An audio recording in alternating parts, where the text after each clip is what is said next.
3 hours' time. What's the word that you're getting in from our top defense sources? India, of course, wanting to be absolutely certain that we are the responsive authority here. We're responding to the escalation by Pakistan. It is Pakistan that is choosing to climb the escalation ladder. Zaka, and what government sources are also saying that we were prepared for this. We knew that a major attack by Pakistan will happen. We were very, very clear that the drone attacks which were happening, on Friday night, we also saw these big drone attacks. This was mainly, Friday morning, I'm sorry, was mainly to assess our air defense preparedness. Pakistan was waiting for the IMF bailout. This information and this intel was there with the government that the Pakistan will only launch its big strike after the IMF bailout process is over, and that is what has happened absolutely in the way India anticipated. India's defense system was at an all-time high early this morning also, and we were anticipating this to happen. That is very, very clear. India is also saying that this upping of this escalation by firing these Fatah series missiles, not just on our forward air bases like Pathankot and Jammu and Udhampur, but also at our major cities, especially Delhi, is a major escalation by Pakistan. This shows that Pakistan's intentions are not good. We have to safeguard our territory, we have to safeguard our assets, and that is why we've hit at the heart of the Pakistani army in Rawalpindi, the Chakala air base. A very, very secure facility inside Pakistan which India has managed to hit. This shows that India is giving this warning to Pakistan that you need to stop here, because if you escalate further, India then will not stop, because India considered Operation Sindoor as it's a major operation, in retaliation to what happened on April 22nd in Pahalgam. But this is now showing that Pakistan, Zaka, is in no mood to stop, and India is responding in equal measure. So there's also visuals we're showing on the top right of your screen, which is from Jammu. It's a Shambhu temple. There's debris of a projectile that you can see strewn all over the place. This is just on the outer perimeter of the temple. Let me also go to Arunima. Arunima, who's in South Block for us. Arunima, what are you hearing? What are you hearing from your top government sources? This Pakistani jets being downed, it's a huge statement by India. Pakistan Air Force jets that have been shot down over Srinagar airspace. But the attempt by Pakistan to try and target some of our forward military stations, forward air bases, that has been thwarted. And in response, India has targeted, among others, the Noor Khan Air Base or the Chaklala Air Base, which is one of the biggest that Pakistan has. Also the Chakwal, the Murid Air Base, again in Punjab. And you also have one more, the Rafiki Air Base. 3 air bases of Pakistan have been targeted in missile strikes by India. What more do you have? Yes, so Zaka, they had put out a statement late last night saying that 26 places were targeted, and they're just sticking to that for now as far as official word goes. Yes, they have told us that the intense air operations are going on, but on that specific input that Manoj Gupta has about India taking down a Pakistani jet, the South Block is not confirming that as yet, and understandably so perhaps, because even day before yesterday night there was intense speculation that similarly a Pakistani jet had been down and a Pakistani pilot had been taken into custody, but India has remained non-committal. They've not confirmed, not come on record on that. So in this case also, I think they will take their time, and once they are ready to share the details, only then will they come out with an official confirmation. Because of course, even though both sides officially are just calling this a conflict, the terminology of war is not being used officially. The fact is that if that is the situation, and if you have someone in your custody, then the Geneva Convention will apply. Prisoner of war rules will apply. That perhaps is the reason why they're calibrating their next step. But Manoj Gupta is learning that the air operations has resulted in one more bloody nose for Pakistan. Their top of the line asset, their top of the line aircraft has been down. We're not taking the names and the details as yet. But there is worrying news coming in from the line of control as well. Intermittent firing is targeting civilian population there in Rajouri, in Poonch, in Uri. It has been on and off. Intermittent is what we've seen over the last 3 hours. But while India is giving them a bloody nose in the sky, they're trying to retaliate by taking out their frustration on civilians. All right, Arunima, stay on with us. So if you're joining us at 7 o'clock, top of the hour this Saturday morning, it's been a hot night between India and Pakistan, both along the line of control as well as the international border. But the important one is the air attacks. There have been attempts by Pakistan to try and neutralize some of our forward air stations, forward military bases. Let's look at what Pakistan has attempted to do, and I'll get to what India has done, and successfully at that, in response to that. Udhampur is the headquarters of the Indian Army's Northern Command. The attempt there has been to try and neutralize the Air Force station. It's a smaller Air Force station there. Pathankot is one of the biggest. In fact, it is our forward airbase. It's spread over 2,000 acres, multiple, squadrons of our fighter jets are stationed there. It was the scene of the 2016 terror attack. Again, that has been foiled by India. In Jammu too, the Air Force station there, the Pakistanis tried to try and neutralize. Why is this happening at the level of the Air Force stations? That is the first line of defense. When countries go into conflict, when states go into conflict, the first attempt is to try and neutralize the ability of the enemy to scramble his jets. That's what Pakistan attempted to do. Sirsa too, again part of the Western Command. It's one of our big Air Force bases, stationed to squadrons of the fighter jets. This is what Pakistan was attempting to do. In response, what has India done?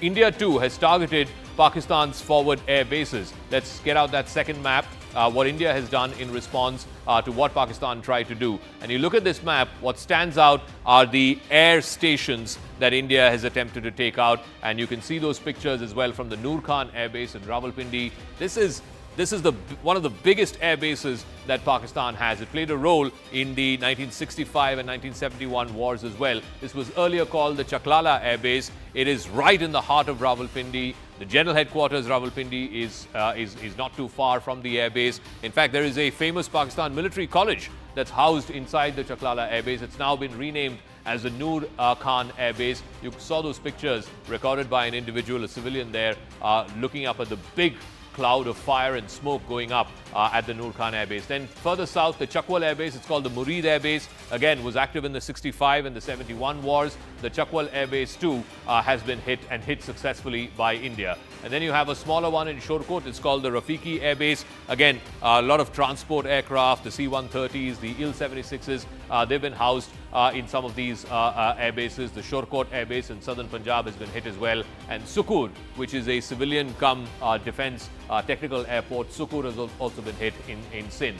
So basically in the heart of Punjab as well as in Sindh, these are the two biggest provinces in Pakistan. They have been successfully hit by Indian Army and by Indian Air Force. So what happens when a conflict begins? The first attempt by both parties is to try and take out the other side's air bases, because the ability not to be able to scramble jets, that is a significant tactical advantage in any conflict. So the attempt by both sides has been to try and take out each other's air bases, particularly forward air bases, render the runway unusable. That is the attempt. Once the runway becomes unusable, then it's difficult to scramble your jets, and thereby you are taking off a tactical advantage that the enemy has. That's what India has done last night to some of these forward air bases in Pakistan. Noor Khan, of course, this will have huge ramifications that are running through general headquarters, the military headquarters of Pakistan. Pakistan's attempts, whether it's in Udhampur, in Pathankot, in Jammu, in Sirsa, have been thwarted, and India in response has carried out significant damage to some of the air assets that Pakistan is hosting. Akash is there with us from Jammu. Ishan is there with us from Srinagar. Arunima in South Block. Siddhant is also joining us from South Block. Akash, first things first, the Jammu Air Force Station, Pakistan did try to take down the Jammu Air Force Station and render the runway unusable, but that has been thwarted by India. What are you hearing from what attempts have been made by Pakistan overnight and what India's response to that has been? Zaka, possibly they have been trying the batteries, the air defense batteries, because the locations, I will not specify, but the locations that they have been trying, are, somewhere carrying the air defense batteries and the systems, and they want to, destroy the air defense system, given the fact that, yesterday it was done by India. Last night also they tried several Air Force stations, but they failed in that, and in fact, after India retaliating back, they are trying it once again in the morning. We have been learning about Pathankot, that how they tried Pathankot Air Force Station. We have been learning about Udhampur and also in Jammu. In Jammu, I was hearing sounds till 30 minutes back, but now it seems that it has stopped. And in fact, civilian population was on target as well, because they want to, spread panic here in India, because, their narrative on social media seems not working. Indian Air Force and in fact Indian Army, or the armed forces for that matter, are coming up with official statements. We have been seeing the briefings on a daily basis, and in fact Indian media, is acting responsibly. And this is the reason why Pakistan is frustrated and they want to spread panic. They are targeting civilian population as well. We have seen Firozpur, we have seen today Jammu as well, that how there was some sort of destruction in the civilian area. As far as the air defense system is concerned, so we have been reporting that how they are targeting the airstrips, not just airstrips, so that jets cannot be scrambled, but also the Air Force air defense systems. S-400 we have been reporting about S-400. We have been reporting about Akash, Pechora, and everything else related to it. There is an open source information that is available. A maximum of it is not true, but yes, we won't reveal the exact details and the specific details. But they have been trying air defense systems. We have been learning about ceasefire violations at the LC in different areas in Rajouri and Poonch specifically, where fighting was on till 10 minutes back, and we have been learning about Kashmir as well. Manoj Gupta is talking about their fighter jets, in fact, down by Indian Air Force. We will be looking for some more confirmation on that as well. But yes, it is big development where they have been failing in every of their attempt. But Indian Air Force, Indian Armed Forces have not only hit them, in their house, but also, have been, destroying their jets and also the drones that they have been sending. Okay, Akash, stay on with us. Ishan is also joining us. But before I go to him, we can report to you that the Air Force Station in Udhampur is safe. The Jammu Civil and Technical Airport, both are safe. Pakistan has been targeting civilians. We're given to understand, and we saw those pictures of the Shambhu temple in Jammu, where there has been wreckage of some missile that we can see.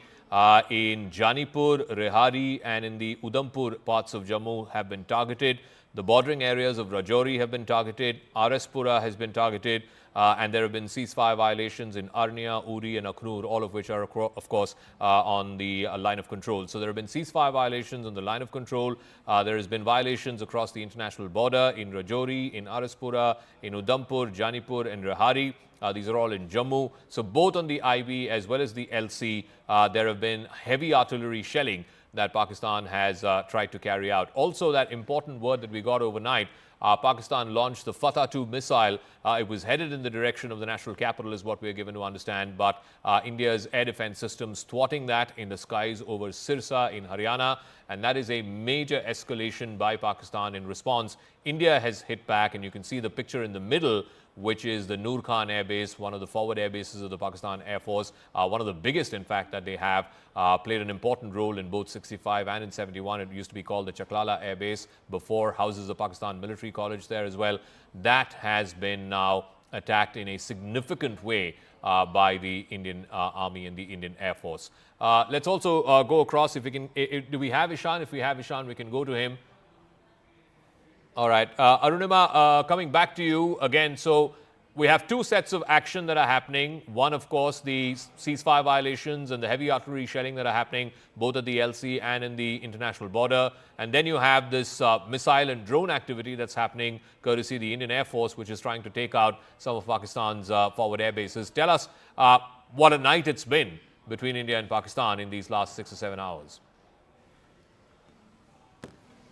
Yes, so what we are hearing as far as ceasefire violation goes, that the firing in Jammu, in Rajouri, in that division has stopped. Over the last 15-20 minutes, about, almost leading up to half an hour, we have not heard the intense shelling that was going on. This was intermittent firing in any case, and the South Bloc was confirming that this has been going on off and on. The last half an hour or so, it seems to have gone down. However, the bad news for Pakistan is that one of their top-line aircraft has been taken down. That's what Manoj Gupta is reporting. And looks like that for now, as the sun has come out nice and bright, for now, Pakistan's misadventure has been halted.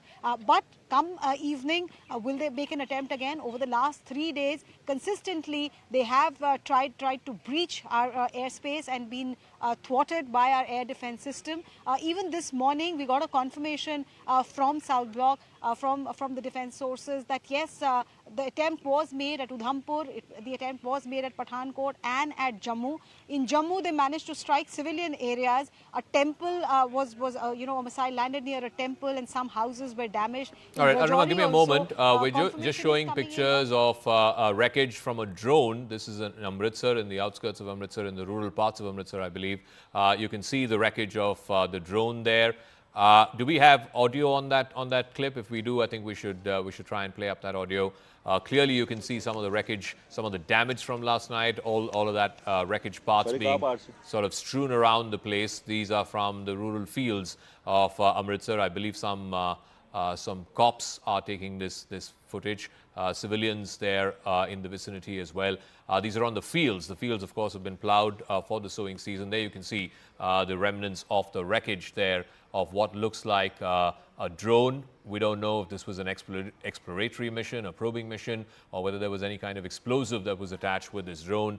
From this wreckage, it's difficult to identify what make it is or which country's drones these are. But India did call out yesterday in the press briefing Turkish drones that were made by Turkey and used by Pakistan to send on that exploratory mission that happened on the first night, the night of 7th and 8th of, 8th and 9th of May, where you can see some of the cops there standing on the fields. This is what happened overnight in Amritsar. You can see those pictures of the remnants, the wreckage of a Pakistani drone there in the fields just in rural Amritsar. Let me also get in a word from Siddhant if he's there. Siddhant, so Foreign Secretary is going to brief in about 3 hours' time. Likely he will have the two women officers as well, Colonel Qureshi of the Indian Army and Wing Commander Singh of the Indian Air Force. What is the assessment that India is having right now in these last 6 hours or so? Because there's been a visible escalation and climbing of the escalation ladder by Pakistan overnight. Well, that's right, Zaka. In fact, we've been told that the press briefing of Foreign Secretary has got delayed. In fact, now this press briefing will take place later in the day when the armed forces will have full assessment of the situation. Zaka, talking about the developments which have taken place in last 24 to 48 hours, perhaps, there were 300 to 400 drones which were sent to India. They were dropped into India from Leh to Sir Creek, and in fact these drones were largely unarmed. These drones were sent day before yesterday to locate our air defense systems, but we understood that why this is being done, and we had fired and brought all of them down, all of the drones down through our air through our air guns, and perhaps at that moment only India understood that Pakistan is planning something big. Then what they did, Zaka, they did series of press conferences, perhaps camouflaging their yesterday's to camouflage their yesterday's operation, because they also didn't want the entire IMF bailout to get jeopardized, and perhaps they did series of press conferences, raking up Samjhauta Express blast, raking up issues like 26/11, that how India did not send witnesses to Pakistan for the trial purposes, etc., etc. So those things were said in the press conference. But India knew that they are gonna, they are planning something. Okay, big. just give me one second, Siddhant. These are shots from Lahore. It seems like a posh area. You can see the wreckage of some destruction, some material that's been used. You can see a big sort of smoke and fire going up. We don't know if this is a missile or a drone. It doesn't look like a drone. It looks much more bigger in that sense. It looks more like a projectile of some form of missile that's been used. This is in Lahore. It looks like on the outskirts of a major road.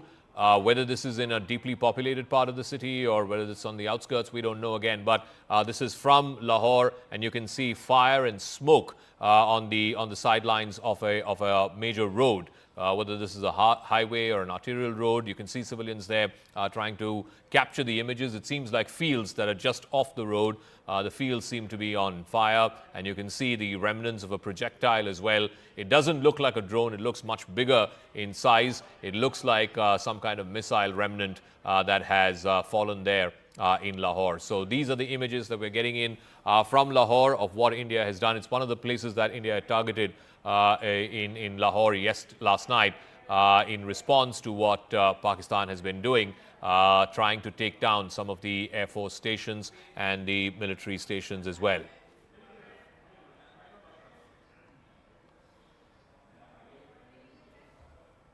So bringing you back to what happened overnight, we also know that 5 missiles have been fired from the Srinagar Air Force Station. 2 PAF jets, Pakistan Air Force jets, have been brought down.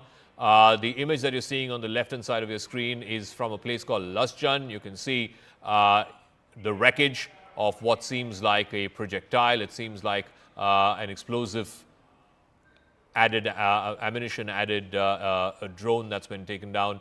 Parts of some of the remnants of this wreckage you can see on the left side of your screen. I want to go across to Ishan. Ishan, what more details do you have? Well, what we know that some part of it has fallen into the residential compound of house, and the mobilizing of troops has started around the location. There was definitely a dogfight that we're given to understand, and air-to-surface missiles were activated immediately after the activity was detected. What we have given to understand is that the Srinagar airport and every particular base is running on a high alert to ensure that none of the Pakistani aircraft enters the Indian airspace. And if there is any possibility, they are shot down immediately. And also what we know so far that, the forces are trying to ensure that if at all there's a possibility of further escalation in Srinagar or areas surrounding it, particularly the defense establishment, that aggression is, dealt with severely and ensured that they are able to hit back at those targets from where these missiles are coming. We don't want to give out any operational details, but for now, what we have been given to understand is that the debris has been found, and there's a possibility either a jet or some projectile which was fired has landed in a residential area near Srinagar. It's close by to the highway connecting Srinagar to the rest of India, but a debris has definitely been found. More troops have been mobilized to that location, as we are also heading towards that location to give you an exact clarity on what it is and whether really an aircraft has been shot down on the outskirts of Srinagar. All right, stay on with us. Lasjan, I believe, is a place on the outskirts of Srinagar. You can see wreckage. We are given to understand that this is wreckage from some kind of an aircraft. That's the word, the preliminary word that seems to be coming. You can see one of the motors that's strewn around. I believe parts of this wreckage have fallen into a residential compound of an individual who's living there in a place called Lasjan. What more can you tell us? Is there any word, Ishan, about what is this wreckage, what it likely brought down? I mean, is there any word? Some preliminary information seemingly suggesting that this is one of the Pakistan Air Force jets that was brought down, but it seems quite small. Some smaller parts seem to have fallen in this individual's residential compound. Well, yes, but it can be anything. As of now, there are no confirmations about what it is, but there are reports that there was a dogfight which took place over Srinagar. There are further details that we don't want to speak about at the moment, but definitely sources indicating that there was a dogfight over Srinagar and possibility of aircrafts being shot down has not been eliminated. What will give further confirmation is that once they'll be able to find the wreckage, they'll be able to spot it, they'll be able to see it, and then only can we have confirmation that any fighter jets being brought down. But there's a possibility that the sort of action that we have been witness to, or what we have heard from the top officials, it seems like the India's surface air missiles possibly had been able to hit any projectile of aircraft or incoming the thing that came from Pakistan has been hit down. And what we have been given to understand is that the systems have been activated around Srinagar to ensure the safety of residents as well, because there's a densely populated area where this projectile has fallen, and now the assessment is being made what it really is, and further details are awaited. The senior officials from the Air Force and other forces are now trying to reach out to this location to ensure that they're able to take this projectile in their custody, and if there is a jet which is lying around, that possibility cannot be eliminated as far as the sources are telling us. All right. We're also getting word from Akash, if he's there, as we look at the wreckage of this, likely from a downed fighter, is what we are told, a Pakistani Air Force fighter jet. This is in the Lasjan area in the outskirts of Srinagar, as Ishan is trying to make his way there. Akash, I believe your sources are saying that there was a dogfight as well. Yes, yes, Zaka. In fact, I have been learning that there was a dogfight, possibly after which, we have downed these Pakistani jets. Now, we are not sure if, because of the dogfight, it came down, or because of the air defense systems, it came out. But yes, wreckage is there, and in fact, we have been seeing the parts. You rightly pointed out, it seems like some motor or some other part of the aircraft. We are still not sure as to which aircraft it was. Reports are suggesting that it can be one F-16, but we'll wait for the official confirmation for that. But yes, sources, in the armed forces are somewhere confirming that a dogfight indeed happened between the Pakistani and Indian jets, and it was an intense fight. Operations are still on. I won't reveal much of it, but yes, activities have been happening. They have been trying missiles since morning, but till now, we haven't seen any sort of major damage as far as military infrastructure is concerned. Yes, Air Force is very much involved in the operations. Air Defense is very much there in the operations. Whether or not a dogfight is still happening, or it has happened, in the past 1 hour, 2 hours, we are not sure about it. But yes, dogfight happened at one point in time, and possibly after which, we have brought down these two Pakistani jets, in the Kashmir and in fact in the nearby areas. We'll get more details, Zaka. All right. Ishan is also headed out to this Lasjan area. How far is it out from downtown Srinagar? And do we know any further information about where this has landed, Ishan, and whose house this is? These are, so I want to be very clear, and we should be very clear with our viewers. This image is from Lahore. This is the likely remnants of a projectile or a missile that India has hit Lahore with. You can see some of the fields just off the main road up in fire. You can see some civilians trying to take pictures of what is happening. So this is Lahore. I want to be very, very clear. We should tab that with where the location is of these pictures. And the other image that we were showing, the daytime image, this is overnight. The daytime image that we were showing is from an area called Lasjan, which is on the outskirts of Srinagar, where you can see some of the wreckage of what is believed to be a Pakistan Air Force jet. Can we go back to Ishan to try and find out, do we have any information on where this has fallen? I believe it's the house of some individual, who this person is, and what he has managed to find in his residential compound. How far out is this place from downtown Srinagar, for example?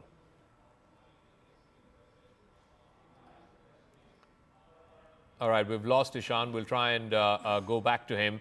So, two separate images. The one on your left is the one from Lahore overnight, shot by some Pakistani civilians. You can see a bunch of them that are gathered just off a main road. It looks like a highway of some sort, but just off a main road. And you can see fire in the background. Some of the fields are up in fire. There's a lot of smoke, black smoke coming up. And you can see the remnants of a projectile, a wreckage of a projectile. We don't know if it's a missile, whether that's a drone. It's unlikely it's a drone because it looks much bigger than a drone. It looks more like some kind of a missile, a short-range one, if you will. And these are images on the left again of the Shambhu Mandir in Jammu. You can see that on the top right part of your screen. There is wreckage of a Pakistani projectile that's been found there on the outer perimeter of that temple. So they've been trying to hit civilians. Massive damages across the LC, where ceasefire violations have been happening for 3 nights now.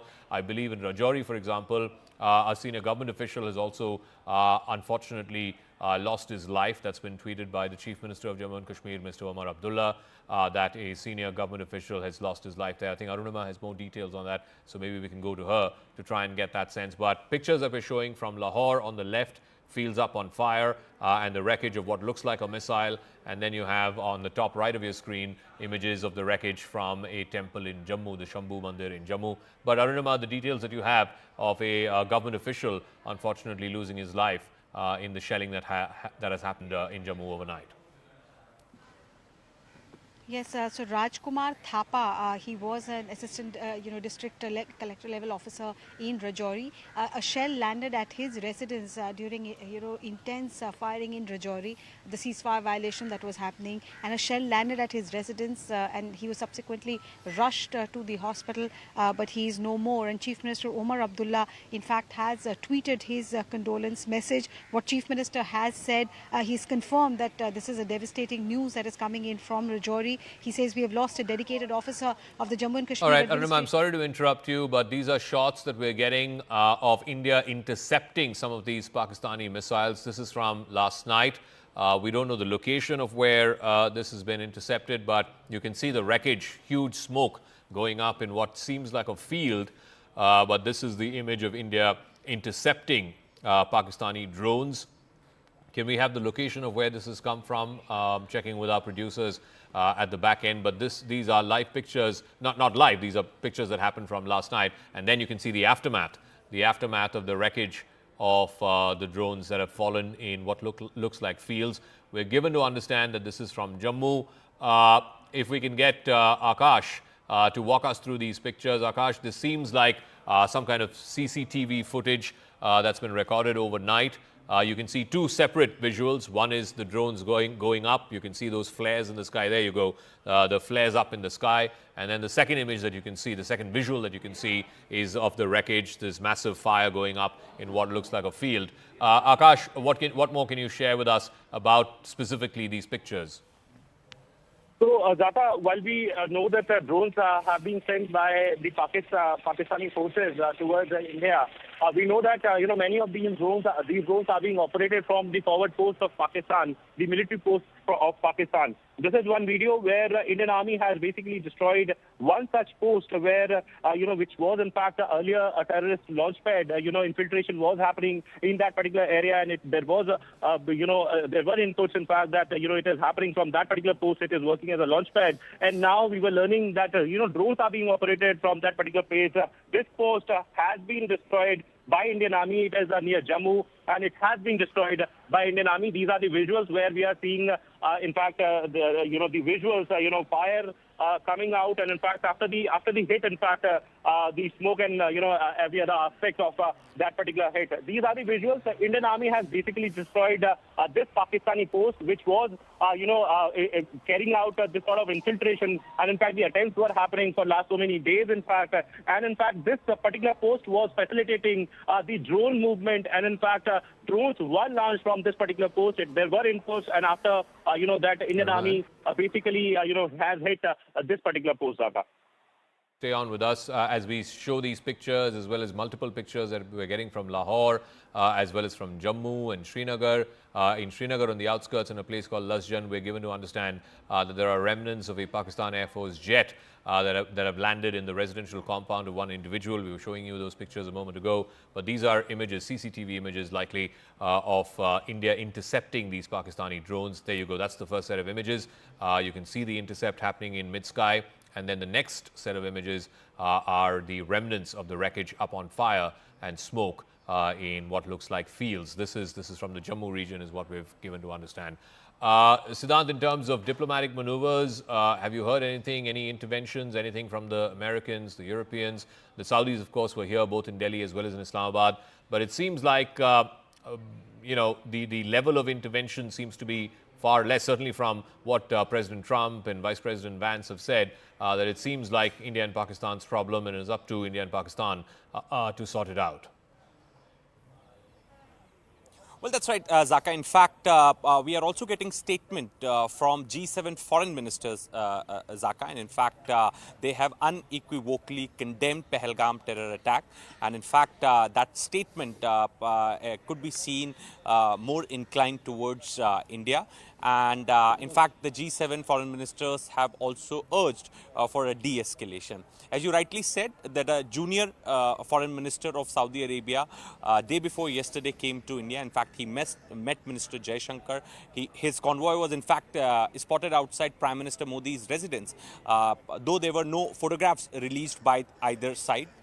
Yesterday he was in Islamabad. Perhaps there was a meeting with Shehbaz Sharif and Army Chief Asim Munir, and in fact those photos were made public by the Pakistani side. In fact, now we also got release from the Kingdom of Saudi Arabia, in fact confirming that that the junior minister was the envoy of Saudi Arabia. Perhaps it was an effort which was given by Saudi Arabia to de-escalate tensions between India and Pakistan.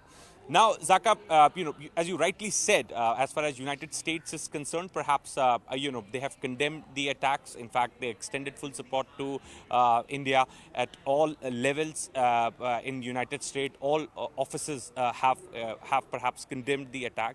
But yes, the last interview of J.D. Vance, perhaps the remarks that he made, that, it gave a sense that, America is not much interested in de-escalating tensions between India and Pakistan, or rather America does not want to be the part of another war going on, or perhaps a part of a peace process of another conflict, rather, Zaka, which has started. So that could be America's strategy, Zaka. But having said that, it is very important to highlight, Zaka, that this action by Pakistan is coming after the IMF bailout was announced. Perhaps the world should take note of it, and this is exactly what India said yesterday at the board meetings, that how Pakistan misuses the funds for the terror activities. And in fact, there is also a chapter on Pakistan misusing funds for terror activities in IMF itself. India cited that chapter only to get the funds. All right, Siddhant, just give me a moment. These are visuals. I want to once again go back to these pictures. This is India intercepting drones, a Pakistani post from where these drones were sent.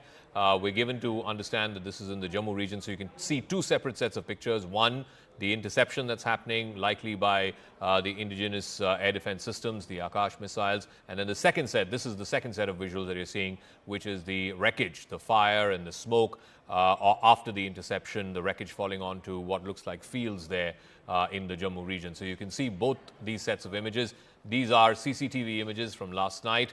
It's been captured on closed-circuit television. You can see those flares going up in the sky, the interception happening up in the sky, and then the wreckage falling out in the fields. So if we can go back to Akash. Akash, just walk us through these pictures, as my colleague Anand is also gearing up to show us some of these images. We have separate images from Lahore. From this is the image from Jammu region that we're seeing, the flares up in the sky and the interception happening. Arunima, I don't know if you can see these pictures, but what are you also hearing from top defense sources about what seems like not just a drone set of attacks now? You're seeing missiles and also reportedly word about 2 Pakistani Air Force jets being brought down in the skies over Srinagar. Yes, in fact, just on the outskirts of Srinagar, there is an area called Pantha Chowk. When you move from Srinagar towards Jammu on that highway, the first place that you come to outside of Srinagar is Pantha Chowk. And that is where an intense search operation is currently on with multiple cordons being laid out by the military, by the paramilitary and by the local police to look for those Pakistan Air Force pilots. It is being suspected that they could have ejected around Pantha Chowk, and there's an intense search that is on there. Help from the locals have also been enlisted. Manoj Gupta, in fact, confirmed to us a while back that a Pakistani jet has been taken down near Srinagar, and post that we got this confirmation that there is this intense search operation that is on. So if it is confirmed indeed that these 2 pilots are near Pantha Chowk, then that will just change the dynamics of the conflict perhaps that we are seeing. You must have noticed, Zaka, all through social media, every time you speak about the India-Pakistan conflict, Abhinandan's name comes out after our fighter pilot who was after Balakot, taken into custody by Pakistan. They crack jokes about that incident, but it seems now the tables are turning on Pakistan. On the other side, I was also telling you how intermittent firing has been going on along the line of control. So the bad news from there is that one assistant district divisional commissioner level officer, Mr. Thapa, is now deceased. He's no more. A shell landed at his residence. So Pakistan is continuing to target civilian areas in Rajouri, Poonch, Jammu. A temple was targeted, temple's wall was damaged. There were some houses near that temple that was damaged as well. So for now, it's all clear. It's a bright sunny day right now, and the input that we're getting is that things have calmed down, but the ramifications, what has happened overnight, is still on, and we're expecting that briefing also in a short while from now, when India will officially confirm what has happened last night. All right, so we have pictures from Lahore, pictures from Jammu. These are all images that we are broadcasting here on CNN News 18. So just to bring you up to speed, there has been an escalation in the drone and missile strikes from Pakistan's side overnight over the last 6 hours, specifically after the IMF announcement happened. And then India, in retaliation, has targeted at least 3 major air bases, including the Noor Khan air base, the old Chaklala air base of Pakistan. That you can see the smoke and fire going up there. This is in Lahore, likely again a missile, Indian missile that landed up there. You can see the fields up in flames, and then of course the interception of the Pakistani drone launch pad somewhere on the other side of the Jammu region. You can see the intercept happening mid-air, and then that's the Noor Khan air base, one of the biggest, the Chaklala air base. It's bang in the middle of the military complex in Rawalpindi. The general headquarters is not too far away from there. It has a Pakistan military training college as well, and then in Rawalpindi, in the heart of the city itself. So Anand is also joining us here in our studio. So Anand, it's been a very hot night between India and Pakistan. Hope the international community is watching. There is a reason why Bharat was very clearly, vociferously against the IMF bailout. Soon after the bailout happens, look at this. Let's look at these visuals. This is where the tube drones were being fired. This was the tube from where drones were being fired across towards India. And that's what it's now been demolished altogether. So you have the flares, and thereafter, then you see the flames. This is where this has been destroyed. This is where those Turkish drones and a lot of the Chinese drones were being pushed into India. The more important part is that these drones were actually probing. They were coming there to try to see where the air defense systems are placed, and thereafter the Pakistan was trying to send across ballistic missiles. Fatah ballistic missiles have been fired towards Bharat. That's the level of escalation that has happened soon after midnight at about 12:05 a.m. That's when the first news came in that there were ballistic missiles that were fired in the direction of Bharat, and that have been intercepted over Sirsa. So that's the level of escalation that the Pakistanis have now resorted to. General Asim Munir will now have to account for this because Bharat is going to respond in very, very strong measures. So let's try and see those pictures. These are visuals of the entire drone tube that's now been demolished. So one important aspect. Let's try and look at some of the other pictures that are coming through. So this is the dump, and let's move to the next set of pictures. Now these are pictures which are coming in where there has been damage. This is over in Pakistan, and there is extensive amount of damage that is visible. Yeah. And clearly there are ammunition, missiles, loitering munitions that have landed in this city.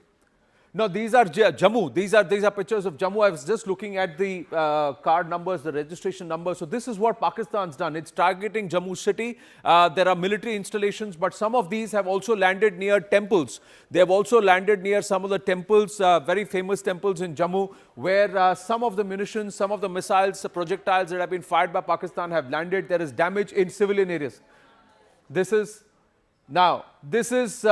These are the 2 jets. There is a serious dogfight that's been registered. There are dogfights that have been registered, and Asim Munir is actually called Chachu Whiskey there in Pakistan. So his team has suffered losses. 2 of his jets are down. What is the make of these jets? We don't know. But 2 of the jets are down in a dogfight. Indian Air Force has really knocked down 2 jets. It's a big setback and big embarrassment. Further embarrassment heaped on Asim Munir and the Pak military. These are the remnants. They have landed very close to Srinagar city, and that's why there is a possibility that the 2 pilots have ejected and they have landed on Indian soil. Now it's a matter of time that they are apprehended, and we'll get you more. Now this is more of the drones. These are parts of drone, remnants of the drone in Amritsar. Clearly the make of the drones this time, and this entire wreckage that we are seeing in Amritsar, this time around the drones are bigger. They seem to have been equipped with explosives and munition, and with the attempt to target positions in Amritsar. Now, one of the treacherous things that Pakistan was trying to do was to try and attack the Golden Temple in Amritsar and blame it on India, and activating their entire Khalistani cronies to try and push this whole thing on social media. But it's been called out by India. And look at this. This is in Amritsar. These are Pak drones, Pak sent drones. So clearly, huge amount of escalation. But Bharat is also responding. And the response is in far greater measure. There have been severe reversals for the Pakistanis. Critical air bases have been hit. And this is in Lahore. The Lahore people are now seeing parts of the Indian Jawabi Karwai, if I may say. And this is the damage. Now, it looks like a field, but it's clearly that it's just one of the projectiles that's landed there. But in Lahore, along with the ADS system near the Walton Airport, there are some critical facilities that have now been impacted because of Indian Air Force or the Indian Forces response. Let's look at Rawalpindi. The Rawalpindi Air Base, again, this is confirmation that 3 of the Pak air bases were not able to operate their machines from these air bases after the response. This is post-midnight. Once Pakistan went up a ladder on the escalation, this is the response that India has given, and saying, you try to target our bases, you try to target our capital, or you try to target our cities, we will hit you so hard that you will not be able to fly your machines. So these air bases have actually been rendered ineffective overnight. Rawalpindi is one. There is also the Noor Khan Air Base, where there is a huge amount of damage. Now look at the damage that is seen at the Noor Khan Air Base, and there is this proof. And the fact is that there is evidence we are given to understand with our armed forces and with our intelligence that these air bases were rendered ineffective all night. They could not operate their machines from these air bases. So Rawalpindi, the Noor Khan Air Base, and of course, this is the old Narowal Air Base. So Narowal Air Base also rendered ineffective because they were not able to operate their machines. And these are confirmed hits at 3 big air bases of Pakistan. So if Pakistan goes up the escalation ladder, if Chachu Whiskey decides to go up the escalation ladder, Bharat was ready. And the important part, Zaka, as I hand it back to you, is that Bharat was expecting this. Late last evening, we put it out that we know that these were probing. The drones that were sent, largely ineffective, without any ammunition on them, were probes because they wanted to see how effective our air defense systems are and where our air defense mechanisms have been placed. And soon after the IMF bailout gets a thumbs up, look what Pakistan has done. The world should watch and see that Bharat said we don't want, and we actually offered them 1, 2, 3 off-ramps. But Asim Munir has said no.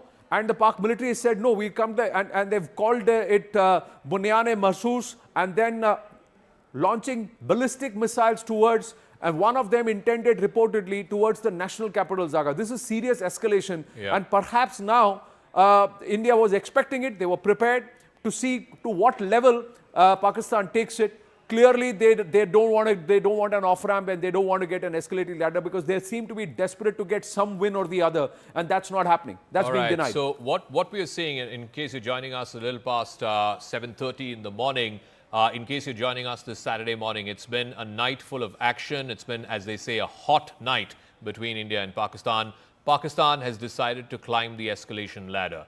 The drone swarms that we saw over the last couple of nights, that's now been notched up a rung in the escalation ladder, and that is now they are hitting India or trying to hit India through missiles, short-range missiles, both air-to-surface and surface-to-surface missiles, one of which was a ballistic missile, a fatah-ii series, a 400-kilometer range missile that they tried to launch towards the direction of the national capital. It got intercepted in the skies over Haryana. We're not giving specific locations because we don't want to spread panic, but in the general airspace above Haryana, that was intercepted.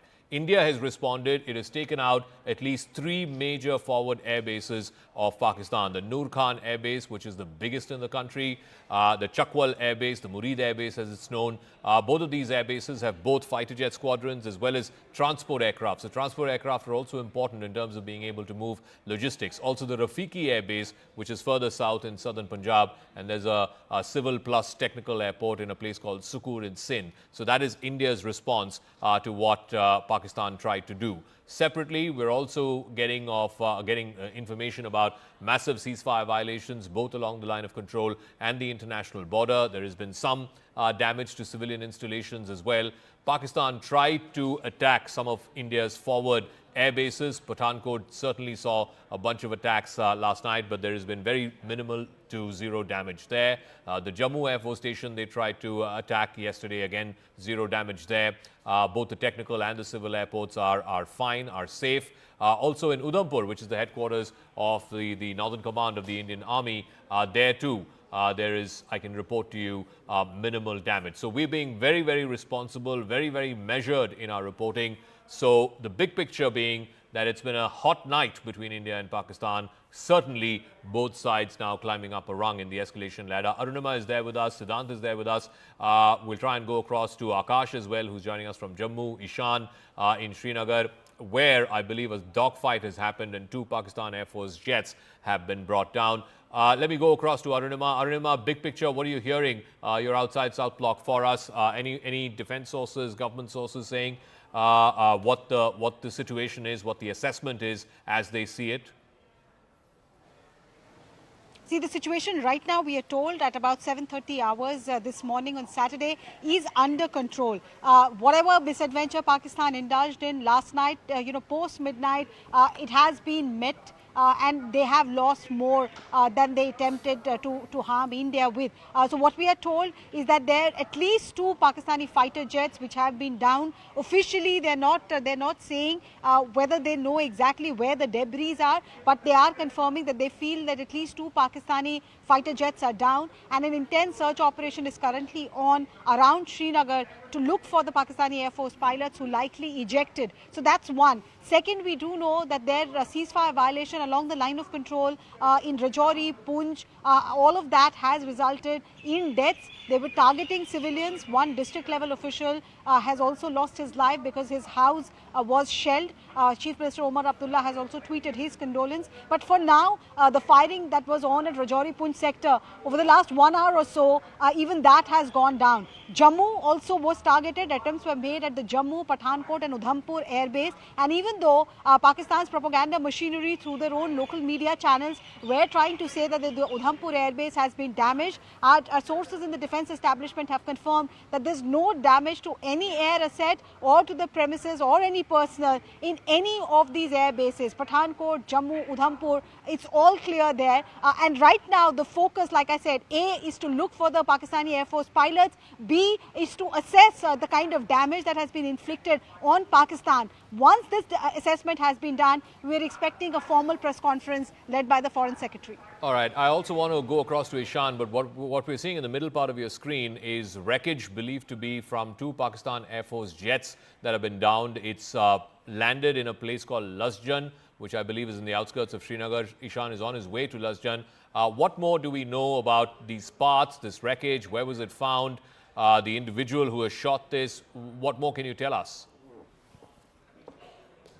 The assessment is being done. What we know is that the team has arrived there. They have taken the wreckage and these parts with them. Initially, what the sources in the Air Force and the defense told us that they were able to shoot down at least 2 aircrafts of Pakistan in and around Kashmir, and particularly one in Srinagar. But the assessment is being done what it really was, whether it was a missile, whether it was a drone, whether it was a jet that has been basically shot at by the Indian Air Defense. But right now, what we have been given to understand is that the Indian defense is running on maximum in Kashmir to ensure the safety.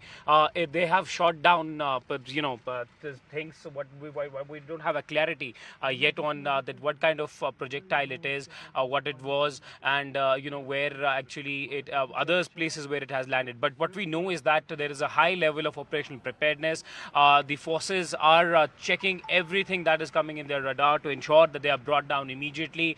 There is an attempt to actually inflict damage at 2 important locations. One is the Avantipura air station, and one is Avantipura air base, and one is the Srinagar air station. Both of the targets are being done by the Pakistan drones, and Pakistani aircrafts and rockets are being shot at there. And also what we know is that this landed in a residential house of one person, but there is no damage, immediate damage that we know about that has been caused. Our sources have been telling us that people have been asked to stay a little vigilant, but not panic at all. There's no need to panic, as air defense of India is running high in Kashmir at the moment, and the line of control is also hot. Remember, the LOC areas are also right now hot. What we have been given to understand is that the firing is still going on the line of control. There is a possibility, if it is a pilot-based aircraft that was hovering around Srinagar, that the pilots can also be possibly anywhere. But yes, one has to wait for the IAF team to actually give us a confirmation to really what it was and what it really is. But they believed initially that they have brought down a fighter jet around Srinagar and in the Lasjan area. All right, Anand is also there with us. We don't know the wreckage. This is from the Lasjan area in Srinagar. It's likely from a Pakistani Air Force jet that's been brought down, but we'll wait for that confirmation. These are images of the tube drones that were being launched from the other side of the border in Pakistan. That has now been brought down by the intercepts of the Indian Army and the Indian Air Force. Anand, walk us through those pictures, please. Well, let's have a look at this. This is a Pak military post where there is, if you see, they were launching the tube drones, and that they had the drone tubes, and this was a Pak post, and that's where this is that we are seeing on the picture. This is right across the Jammu region, across the international border. That's where they had these this post from where drones were being launched. That's been totally decimated. So this is a big uptick, because every time Pakistan, what they were trying to resort to do was sending these drones, and these drones were nothing but cannon fodder. They wanted to do that because they wanted to see how much of a backup. Now these are pictures. These are pictures. These are the latest. These are the latest objects that have been found in Jaisalmer. This is a huge projectile. Now, have a look at this. This is nothing short of a ballistic missile, but it's a huge projectile if you look at it, and it's mangled. We don't know if there is live ammunition in it, but this has been brought down. It's landed in a residential area in Jaisalmer, and quite a long one, at about 10 to 15 feet in length, at least, this projectile, if not more. And it seems that the head has come off and it's just landed. This seems to be the head of the projectile, and quite a big one. It's landed there. Whether it has live ammunition or not, we do not know. There have been some sounds of explosions in some other places, but this one has landed here, and you can see the way it's landed. There are a few craters just around the fact. It seems to have landed with a thud and then rolled over across to this bush, if you see these pictures. So this is in Jaisalmer. The cops, the local police have been alerted, and they've asked the local residents there to not go close or to touch this, but to leave it as it is. But we can see the villagers and all of them who have seen this. They've taken the images, and clearly the local authorities have been alerted with this. So this is the latest. So clearly a lot of efforts that have been made by the Pakistanis to ratchet up and to try and damage certain installations across the entire western border has come begging for them. It's not yielded results. Have we lost people? Yes, we have. There's report of a civilian death, 2 civilian deaths that have happened in Jammu Kashmir region. These are latest pictures. These are also latest pictures from Jaisalmer. This is also another spot that's come in. Is this live ammunition? This is also looks like part of a projectile. This also looks like part of a missile. Now this somewhere confirms the fact that the reports that we had, that Pakistan has actually launched ballistic missiles soon after the IMF thumbs up for the $1.3 billion bailout that's come for them. But look at this, and that's why Jammu Kashmir Chief Minister Omar Abdullah is asking the international community. He's just taken to X for that. But look at this. Ballistic missiles have been launched, so this is clear escalation. Yes, Zaka. All right. Ishan is joining us live from Lasjan, where we believe wreckage of two Pakistani Air Force aircraft have gone down. Ishan, show us where you are and what you're seeing around you. Well, this is the residential area. This is the impact spot. You will see that one of that, whatever projectile it was, landed here. Look at the impact spot. This is possibly a part of it, which is in my hand right now, and that has been taken away by the police as soon as before we reached here. This is the impact spot where it landed. You'll see around here the sort of the sort of scene that is this here. This is where it had landed, and this is it has uprooted the entire thing here.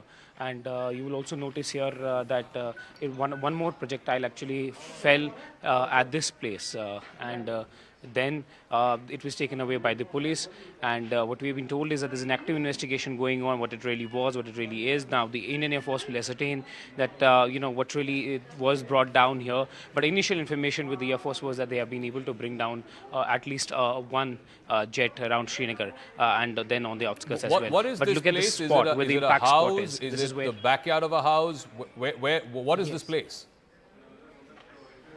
Well, this is the backyard of a house. I'll give you an idea how close-knitted this locality is. You will see there are houses all around this place, everywhere. And luckily that it did not fall any of these houses. It fell in their back garden where nobody was present at that time.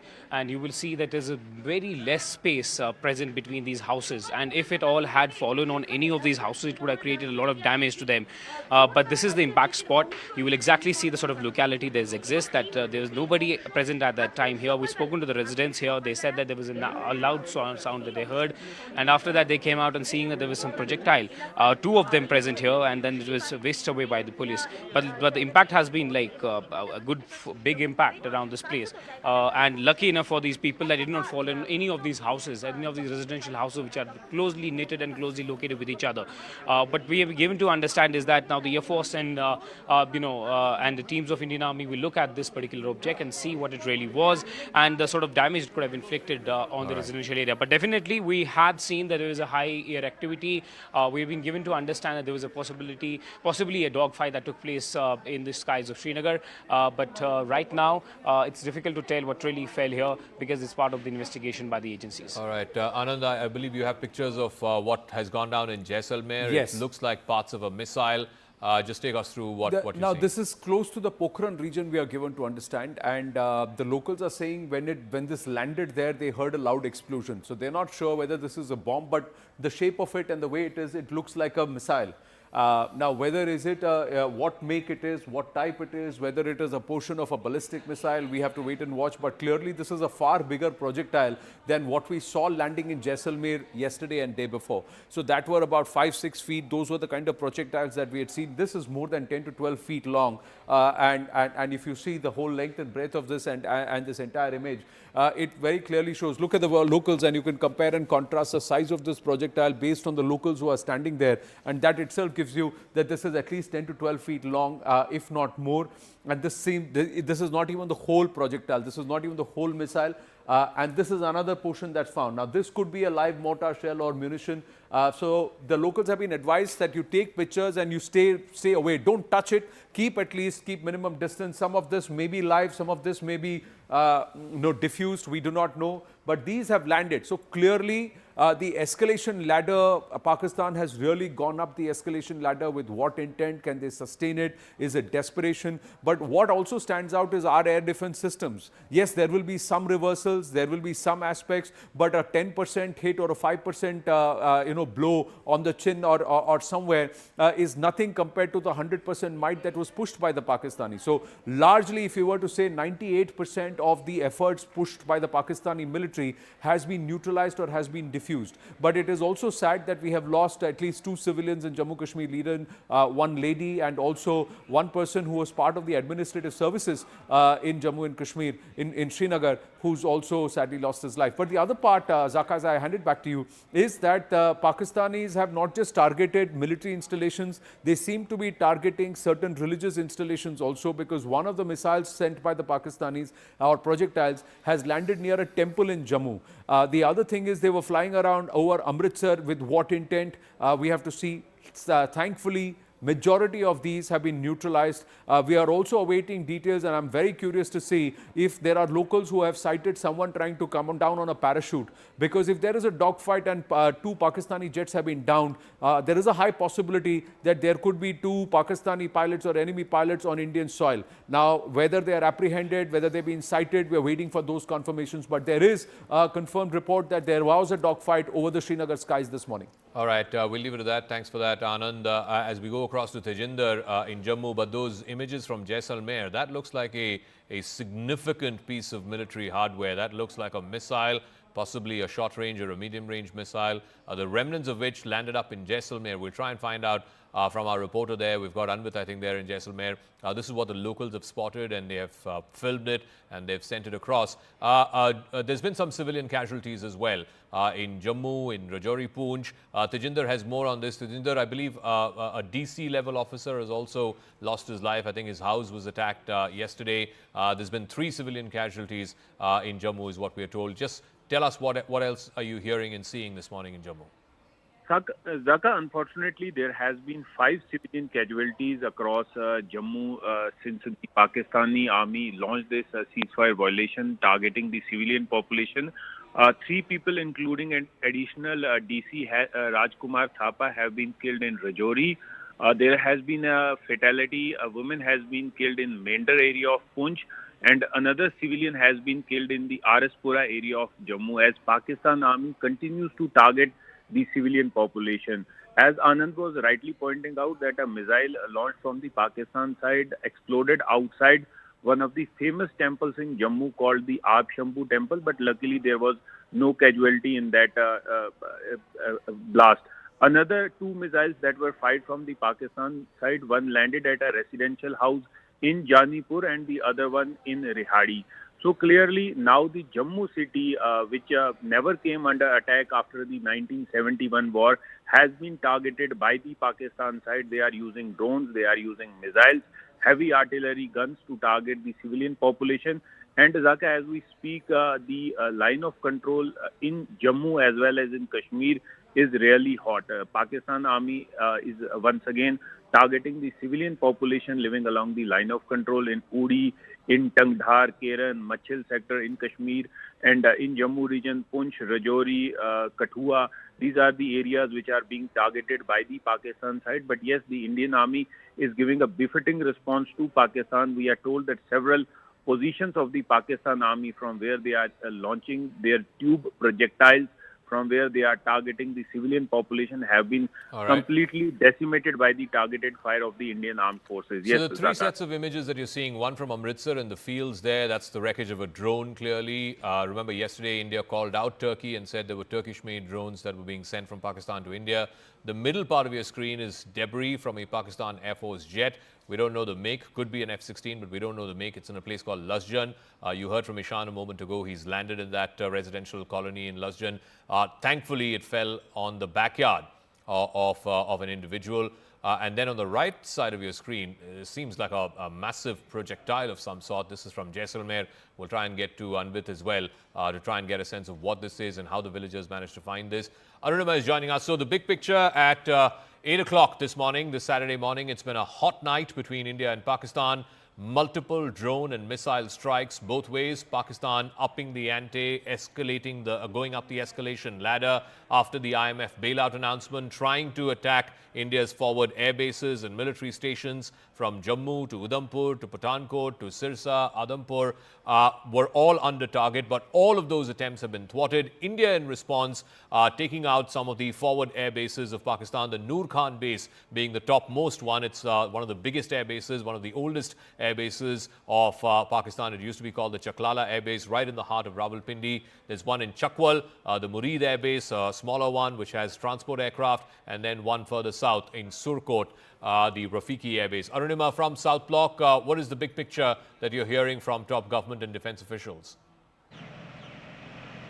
So while assessment is currently going on, the current action that we are seeing is that assessment of what really has, what is the kind of damage that has been extended to Pakistan. We've all been reporting that it is suspected that 2 Pakistani Air Force pilots have ejected near Srinagar. So there is an intense search operation that has been launched to locate them. And now we're just looking at the Pakistani media.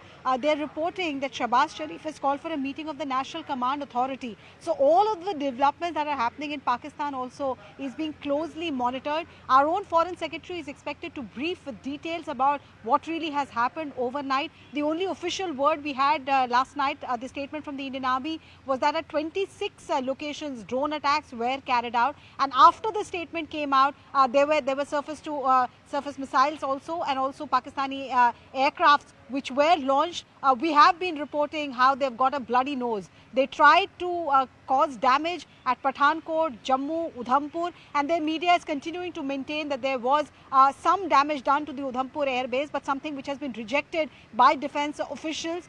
There was a briefing that was supposed to happen this morning, but it was put on hold because there was live air operation happening, and soon after that we heard that Pakistani jets have been downed near Srinagar. So currently the big picture is that Pakistan is trying to once again get the international community involved, trying to raise the bogey of nuclear weapon once again. India, however, maintains that we are only retaliating. Provocation is coming in from Pakistan and we are only retaliating, and that press conference by the Foreign Secretary is expected to toe the same line.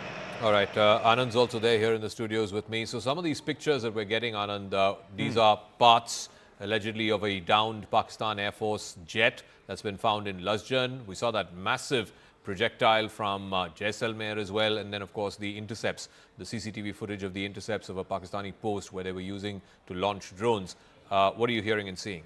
Well, there are multiple reports coming through. There is confirmation that there are 2 jets that have been downed. There are also pieces that have landed at different portions across the western border. So be it Jammu and Kashmir, be it in Haryana, be it in Punjab. Now these are pictures in Gurdaspur.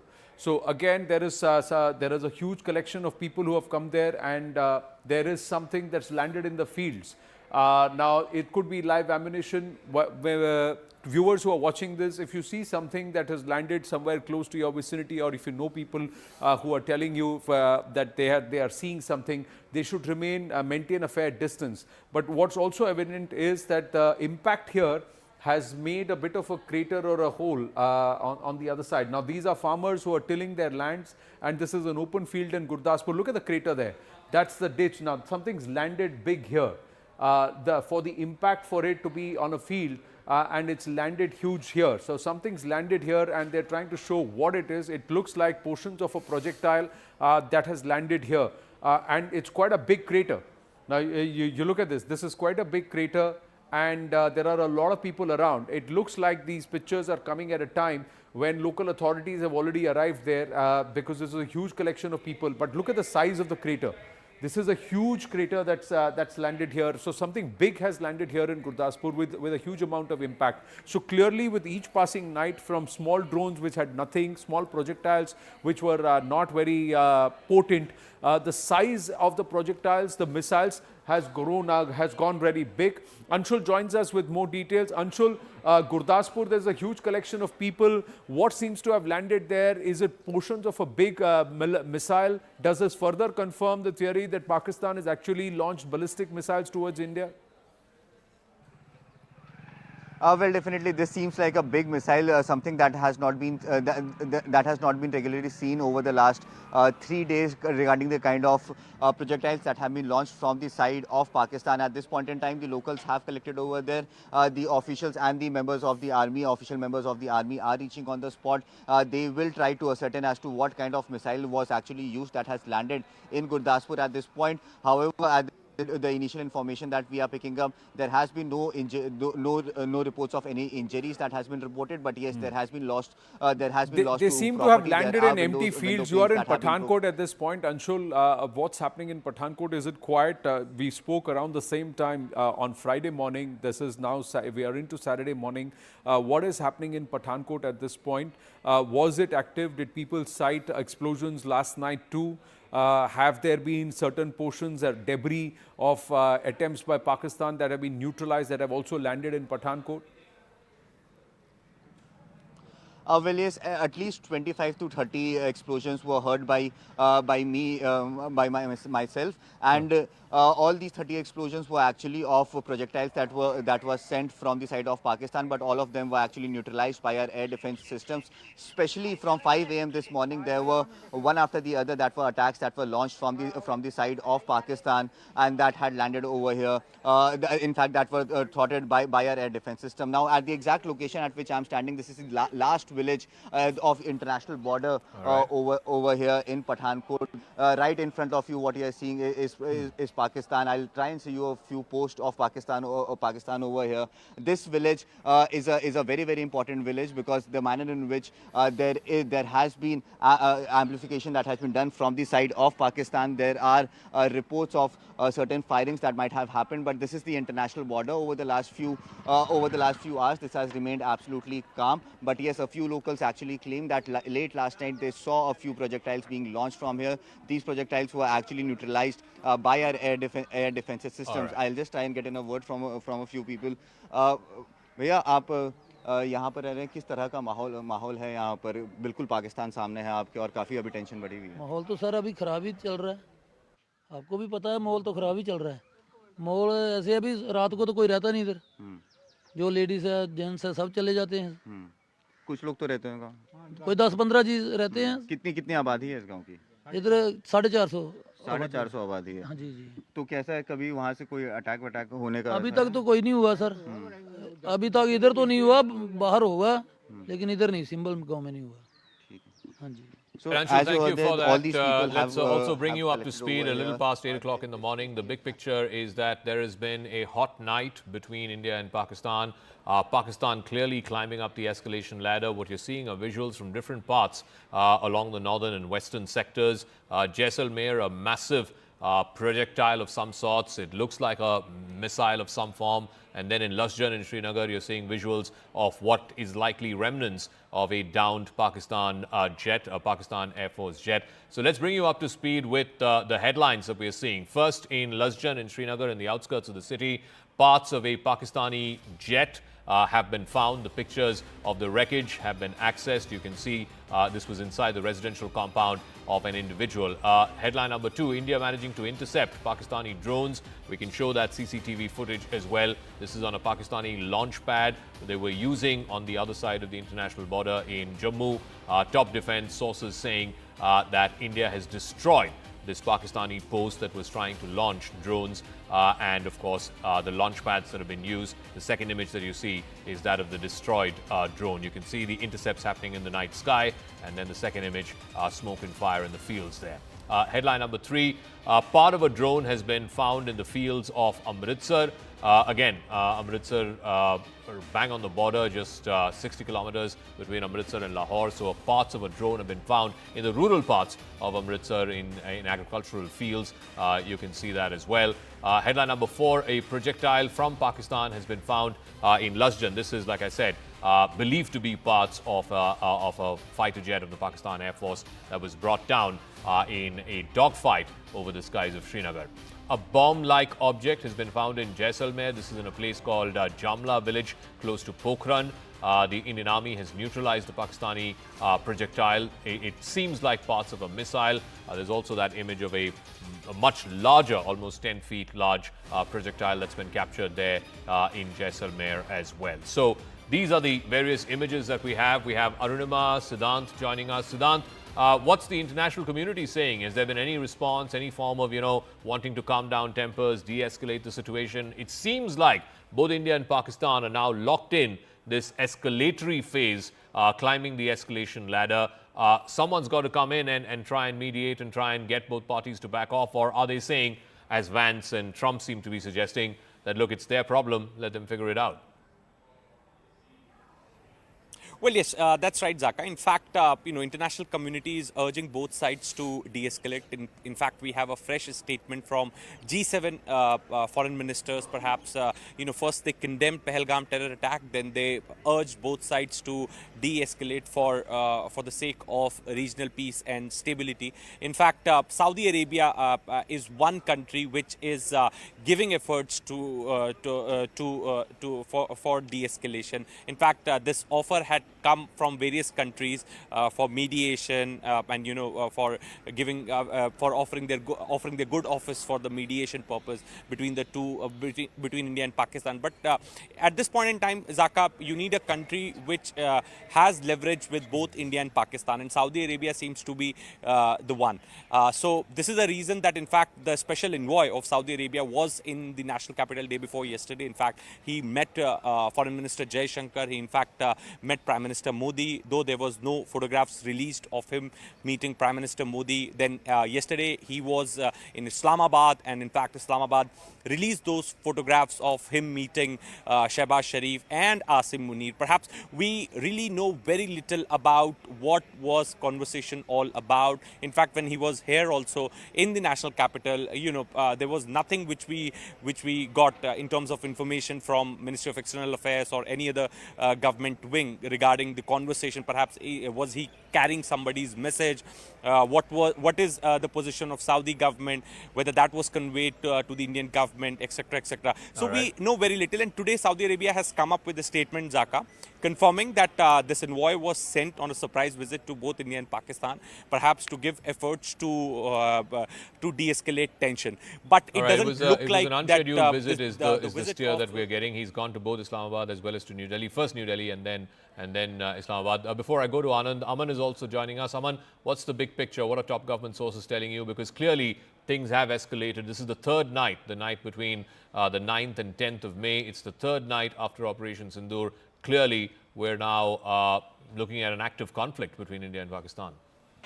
Well, absolutely, Zaka. As you correctly say, India, Pakistan both are on an escalatory ladder, and India is totally and squarely blaming Pakistan for what is happening.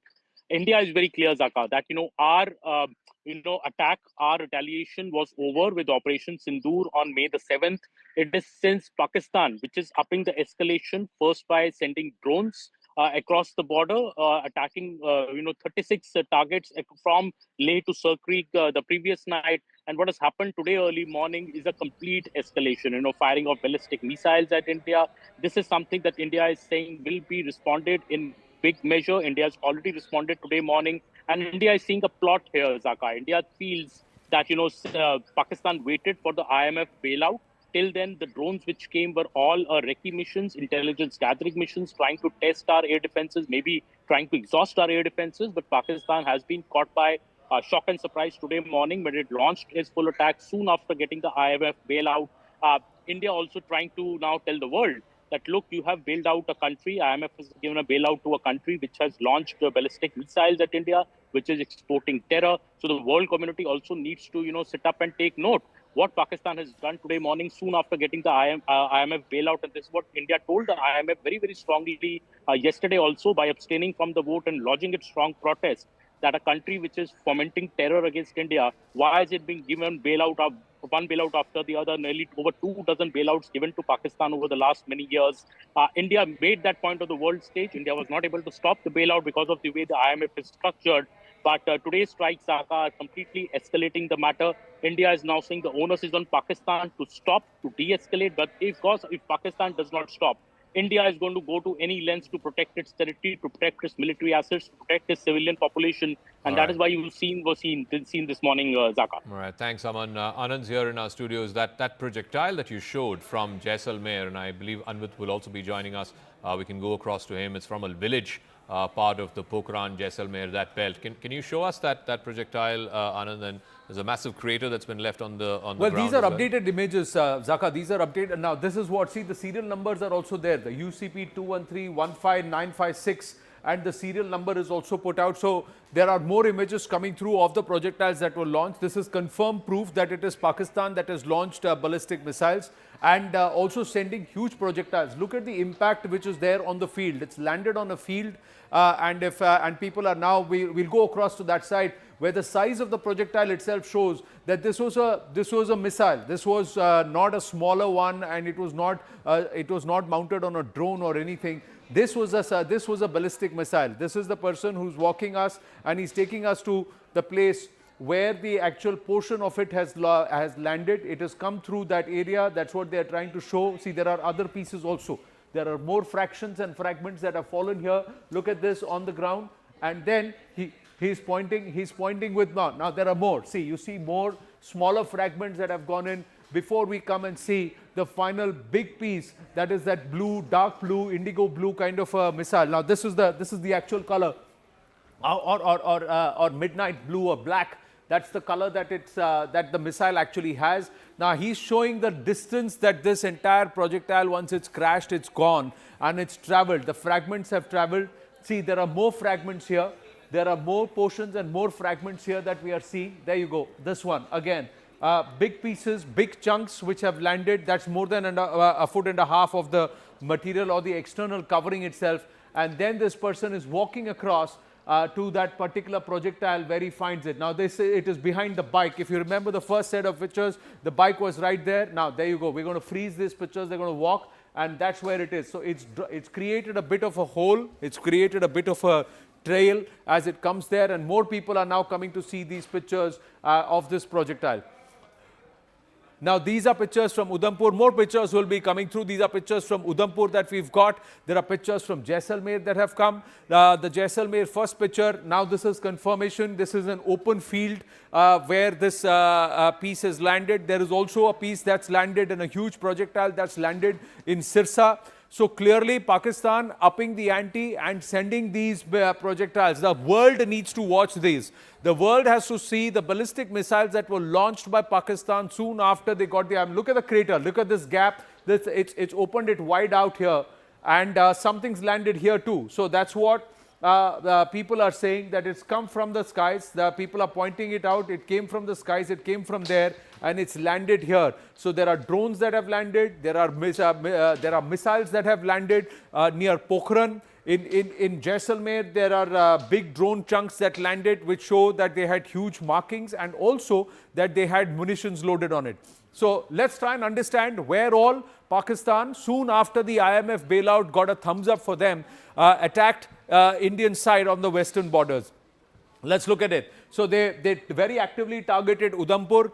There is something that landed in Udhampur, but the Air Force station and the base there in Udhampur is safe. There is no damage done.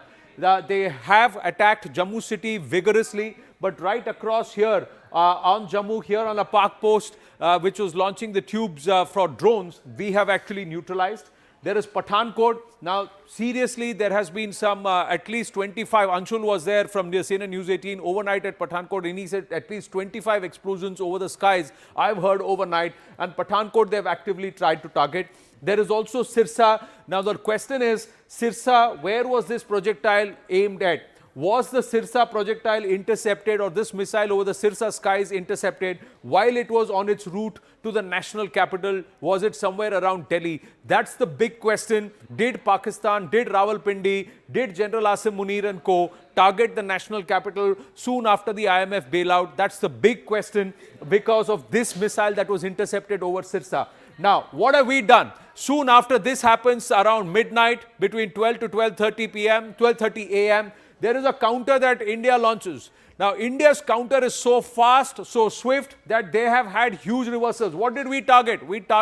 India targeted, the Indian Armed Forces targeted Islamabad, Noor Khan base, the PAF Murid base, Narowal, Shekhupura, Lahore, the Rafiki Air Base and the Sukur Airport in Sindh. All of them were targeted, and this is confirmed now that the base in Noor Khan Air Base in Rawalpindi has suffered serious reversals. There are actually reports that the Pakistanis, let's see if they confirm it, that their entire fleet of C-130s has been rendered ineffective here. They have suffered serious reversals. They couldn't operate their machines in Pindi. Then also the Narowal Air Base, again they couldn't operate their machines from here because the air base has been hit. It's been hit hard. And there is one more, which was one more airbase that's been hit in Chakwal, or let me just see that. Yeah, in Shorkot.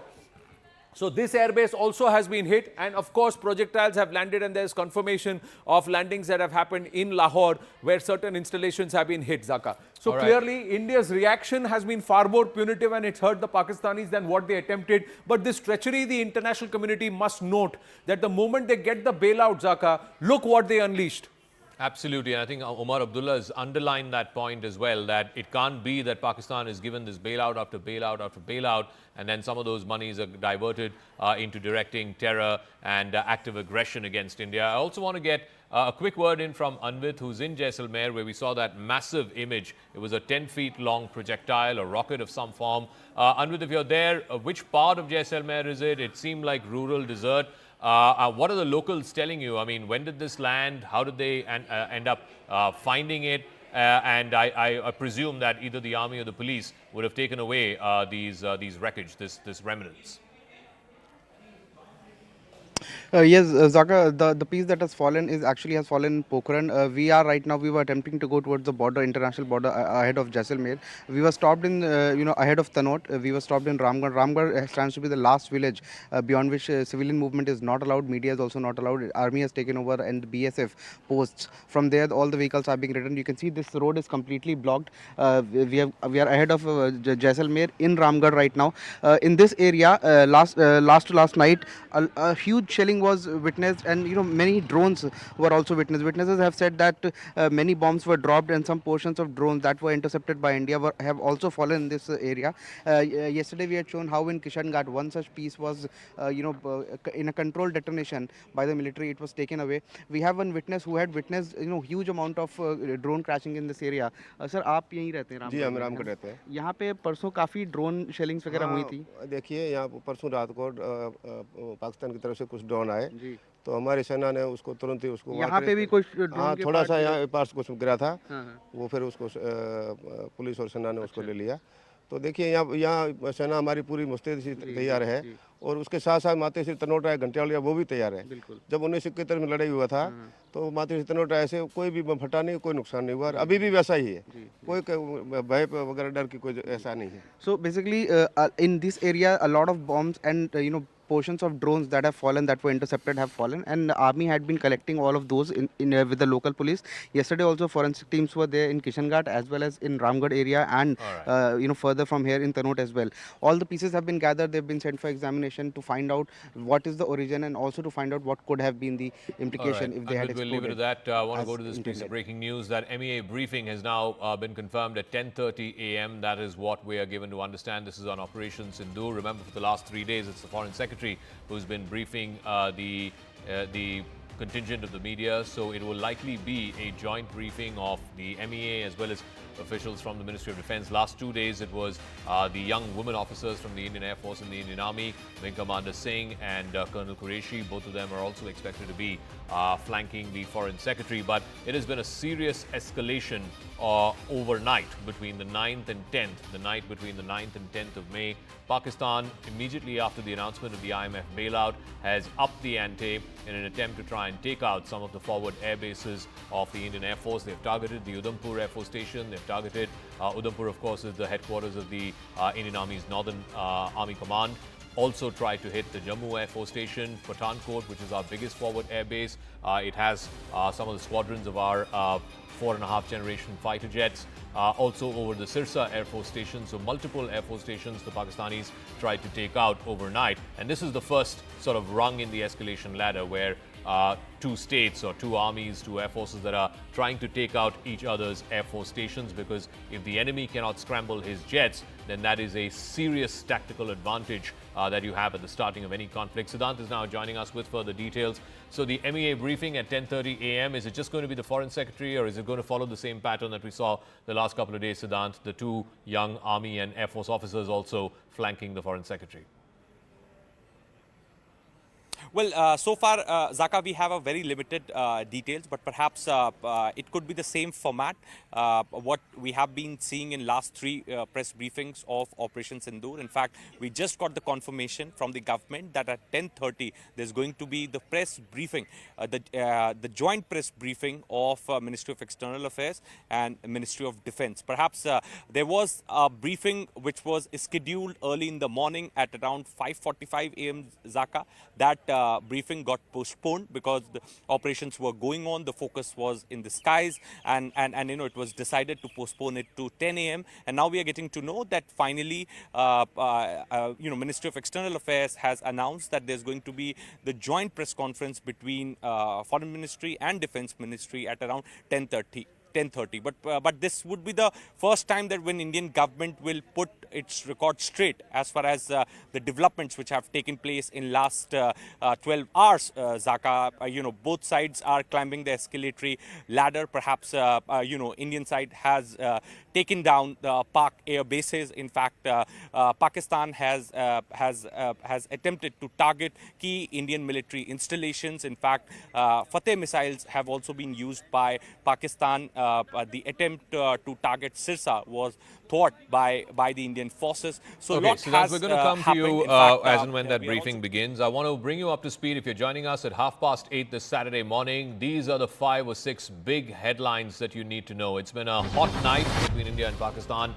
Multiple locations targeted by Pakistan here in India, and India giving it back in kind. Headline number 1, in Srinagar, in the outskirts, in a place called Lasjan, parts of a Pakistani Air Force jet, wreckage of a Pakistani Air Force jet have been found. These are the pictures of that in the Lasjan area. It's landed, thankfully, in the backyard of a residential complex, and therefore no one has been hurt or injured in the process. Headline number 2, India manages to intercept Pakistani drones. This is from the other side of the Jammu border, on the other side of the international border in Jammu, a place called Narwal. We're given to understand, you can see 2 sets of pictures. One, the intercepts happening on the background of the night sky. These are CCTV images. The intercepts happening in the middle of the sky. And the second set of images are the wreckage. There you go, the smoke and fire out in the fields of Jammu. You can see that happening. That's headline number 2. Headline number 3, we're given to understand a part of a drone. This is wreckage that's been found in the fields of Amritsar. Amritsar over the last couple of nights has been hot. There's been a lot of activity, drone activity. This again seems to be the wreckage of a drone. Yesterday, India did the unprecedented step of calling out Turkey and saying Turkish-made drones were being used by Pakistan on probing missions, on exploratory missions to try and test India's air defenses. Headline number 4, a Pakistani projectile has been found in Lasjan. Like I said, this is believed to be parts or remnants of a downed F-16. There's also confirmation of a dogfight that happened over the skies of Srinagar. 5 missiles, we're given to understand, were fired from the Srinagar military base and then believed to have brought down what is believed to be a Pakistan Air Force jet, the make of which we don't know. Hopefully, we will get some confirmation of that from the Foreign Secretary's briefing in about a couple of hours' time. Headline number 5, a massive bomb-like object. It's about 10 to 12 feet long. It's huge. It's been found in a place called Jamla. It's a village in Pokhran, in the wider Jaisalmer region of Pakistan, of Rajasthan. That, of course, you can see the second image, which shows that massive, almost 10-12 feet long rocket-like projectile that's been landed there, that's been neutralized there. The Indian Army has neutralized this missile attack in the sky. So this is headline number 5. Headline number 6, Pakistan also targeting civilian areas. In Jammu, there have been, unfortunately, 5 deaths, 5 civilians who have died. In Rajouri, a district collector level officer has also passed away. Unfortunately, his house was the target of heavy shelling. There's been heavy artillery shelling, both on the line of control as well as on the international border. Pakistani projectiles also hitting a temple, a famous temple in Jammu called the Shambhu Temple. Headline number 7, damaged parts of a drone or something like a drone has been found in Udhampur. This is in the Narsu part of Udhampur district.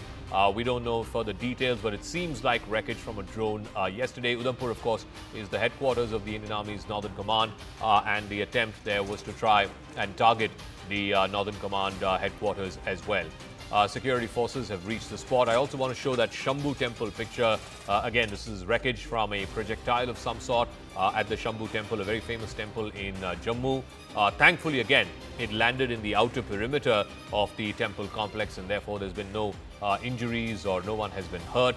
That, of course, again, a famous temple in Jammu. So clearly, the activities have increased between both India and Pakistan in the intervening night between the 9th and 10th of May. Akash is joining us from Jammu, where multiple attempts have happened in civilian pockets as well as the Air Force station, but all of it has been thwarted. Akash, what is the latest that you're hearing from top defense sources? Right, Zaka, I'm standing in this Rehari colony. First of all, I'll try to give you a sense of what has happened here. There you have forensic teams and, in fact, the police here. This is one civilian property that has got damaged because of the sort of attacks that we have seen in the morning today. And there I am being given this sort of, this is something, a part of possibly a drone or the missile or the projectile that came here. And there you have. There you see, these are the individuals who have handed over this thing to me, and they are saying that this was a part of the sort of damage and, in fact, the projectile that came here. I have been told that many people who were, here in the house got injured. I'll try to talk to them as well as to what actually happened. But before that, I'll try to give you a sense as to what actually happened. There you have the top floor of the house that has got damaged. Multiple cars that have been standing here, in fact, have got the damage. There you have in the close vicinity around 50-meter area, is damaged. We still not, don't know as to if it was a drone or missile. But I'll try to, in fact, talk to the individuals as well. I'll try to talk to them. Sir क्या हुआ था यहाँ पे और कितने बजे हुआ बता पाएंगे आप अभी आए हैं यहाँ का कोई है क्या हुआ है यहाँ पर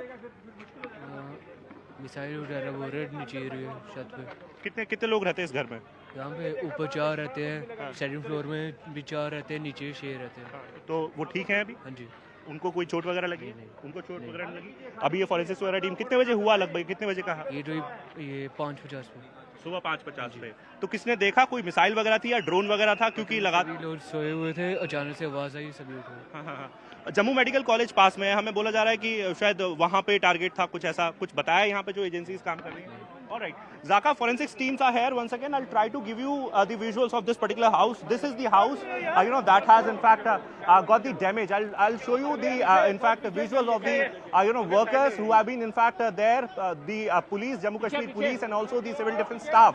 Forensics teams are basically checking, the sort of damage and in fact the sort of the projectile that was used. But it is unfortunate that civilian properties are being targeted. Either, it is a failure or it is intentionally being done. In both the cases, Pakistan is exposed because they have been saying that they don't want to escalate. But in this particular case, we have been seeing that how they have been launching attacks. And since last night, late in the evening, we have seen that starting from Jammu, they have been targeting many properties. We have seen the Firozpur area as well, where civilian property was targeted. And here in Jammu as well, we have this civilian property that was on target and in fact that has received sort of damage. Zaka. All right, Akash, we'll come back to you in just a bit, but we're getting this piece of breaking news. Reuters is reporting, and we want to be very, very responsible and restrained in our reporting. Pakistani Prime Minister, and we can, it's flashing on your screen at the bottom half as well. The Pakistani Prime Minister, Shahbaz Sharif, has called a meeting of the National Command Authority. It is the authority that has overseen the nuclear powers or the nuclear command authority of the Pakistani military. He has called for a meeting of the National Command Authority today on Saturday. The Pakistani military has confirmed this to Reuters after Islamabad launched a major military operation against India in the night between 9th and 10th. The National Command Authority is the top body for civilian as well as military officials that take serious security decisions, including those related to the nuclear arsenal of Pakistan. This could be saber-rattling. I don't think we should fall for this propaganda, but clearly the Pakistanis seem to be ratcheting up. Last night, they're escalating it, going a couple of notches up the escalation ladder. India forced to respond, to retaliate to that. Now, some nuclear saber-rattling as well by the Pakistani Prime Minister. He's called for a meeting of the National Command Authority, which will have the Prime Minister, the Foreign Minister, the Defense Minister, and of course, the heads of the armed forces as well, the Chief of Army Staff, Navy and Air Force Staff. Let me go across to Aman Sharma, our political editor. He's joining us live from outside South Block. As we expect that press conference by the Foreign Secretary as well as the individuals, the officers of the Army and the Navy. What's the reading in South Block, Aman? What is the big picture? Because this is a serious escalation that Pakistan has tried in the last 6-7 hours or so. Well, Zaka, what I'm hearing right now is that top government sources are slamming the IMF bailout to Pakistan last evening. They are clearly saying what has happened since today morning underlines India's objections yesterday to IMF of the possibility of the misuse of the debt financing funds for state-sponsored cross-border strikes, terrorism by Pakistan. India is underlining this again, saying that the IMF bailout was completely mistimed and Pakistan actually was waiting for this money to start its big operation against India. India sources are saying that with billions in the bank, Pakistan is now putting missiles in the air against India. The world community needs to realize this, wake up to it, and what it has done by arming Pakistan again and again with these IMF funds. So I think at this press conference, which we will see at 10:30 a.m., India could raise this point that this IMF bailout is ending up arming Pakistan against India, and especially its terrorist activity and the escalatory ladder that Pakistan is on. See, Zaka, government sources are very, very clear that the original escalation is of April 22nd, the Pahalgam attack which Pakistan did. India did its offensive on May 7th, 96 hours ago, by doing Operation Sindoor, but only targeting terrorist infrastructure of Pakistan, not targeting any military infrastructure, not targeting the civilian population. The targeting of the military infrastructure, that cycle, Zaka, Indian government sources are saying, has been started by Pakistan. On the morning of May 8th, we saw the first these 300 to 400 drones trying to attack our front air bases, and today morning, with missiles, Pakistan is trying to take out our multiple air bases, Pathankot, Udhampur. All these attacks have been foiled, but Pakistan intention is very clear to take up this escalatory ladder, and they stopped till the IMF payout. They didn't do it. It was more an intel exercise, this drone which were flown. But now, this is the ultimate attack by Pakistan, and India is responding very, very strongly. India has decided that if you will target our military infrastructure, we will take out your military infrastructure as well. And India has targeted Rawalpindi's airbase. This is deep inside Pakistan, Zaka, and this is a big, big message to Pakistan that if Pakistan does not stop here, India will go to any lengths to teach Pakistan a firm lesson. We'll hear more about it at the 10:30 briefing. I think I don't want to get ahead of myself, but I think Indian government is very, very upset over this IMF bailout, and is very clearly saying that Pakistan is to blame for this escalation ladder that we are on. And just very quickly, there was some note or some justification of why India abstained at the IMF meeting yesterday. What's the rationale? What's the reasoning behind that? Zaka, the government says that basically there is no option to say a no to a vote. You can either abstain or say yes. That has been the convention at the IMF, and IMF has many member countries, but every member country is not like one member, one vote. Your economic strength actually has a larger proportion in the vote there. So there are many questions being asked, Zaka, here also, that, why did the US not come out strongly to block this bailout for the IMF for Pakistan? So a lot of questions are being asked in the Indian security establishment, because India yesterday put up a very, very strong objection to this IMF bailout. India was also preparing for it for the last 2 to 3 days, knowing very well that if Pakistan gets this money, it could, the escalation in fact could climb, and India's fears are only coming true. The world community needs to sit up and realize that, what it has done yesterday, and I think India is going to strongly protest about this at the press conference as well, I believe. All right, Aman, thanks for that. We'll come back to you at the 10 o'clock press conference, 10:30 press conference. Now, Anand, you have the images of the intercept of the ballistic missile? This is over the Sirsa skies and what looks to be a portion of the Fateh missile. So this is from Sirsa. It's landed on a field. It was intercepted on the skies of Sirsa. I'm going to check with our team if we can put out the map and also the visuals. We can split it on this wall so that our viewers can understand the map graphics and with these visuals, because it's landed on Sirsa. And why this Sirsa is important? Because this Fateh missile, this ballistic missile, many believe was intended towards the national capital. It was intended towards Delhi. We'll try and show you these visuals and then try and split it here on this wall itself with the map graphics and these pictures, because then you can understand where this is. So if you can just pull this out, put this out, and just the map, because where Sirsa is, we need to understand where Sirsa is. Sirsa and the trajectory of the missile, many believe, was headed towards the national capital. And this is the big portion. This is the big portion. This is the big portion of the back end of the Fateh missile. So you'll see the tail, and that's the tail portion of the Fateh missile. Now you see these are authorities who are already there. The local police is already there, cordoning off, and now they're taking them away. It's being carted away. The portions have been now lifted, put on the back of a big vehicle, a pickup truck, and then they'll be carted. This is the big shot. Now this is the picture. Now look at this. This is the Fateh missile back end. Now if you have seen pictures of Pakistan flaunting the Fateh missile, the rear end of this portion with the wings and this is exactly similar to the design of the Fateh missile, and that's the reason why the ballistic missile launched towards the national capital. That is the level of escalation that Pakistan has triggered. Pakistan has triggered soon after the IMF bailout. So within 15 minutes of the IMF bailout at 12:05 a.m., that's when this was first reported or registered, that the possibility of ballistic missiles being fired towards Bharat. And later in the night, the confirmation coming, this has landed, it's been intercepted. So our air defense systems, the Indian forces air defense systems, are able, capable of thwarting even ballistic missiles. This is the biggest proof of it, and perhaps egg on the face of the Pakistanis at multiple levels. But more importantly, how treacherous Pakistan can be. This missile has landed on a field in Haryana, in Sirsa, and this is where it is. Now have a look at this. This is Sirsa. This is where this missile has landed. Look at the trajectory. Where is the national capital?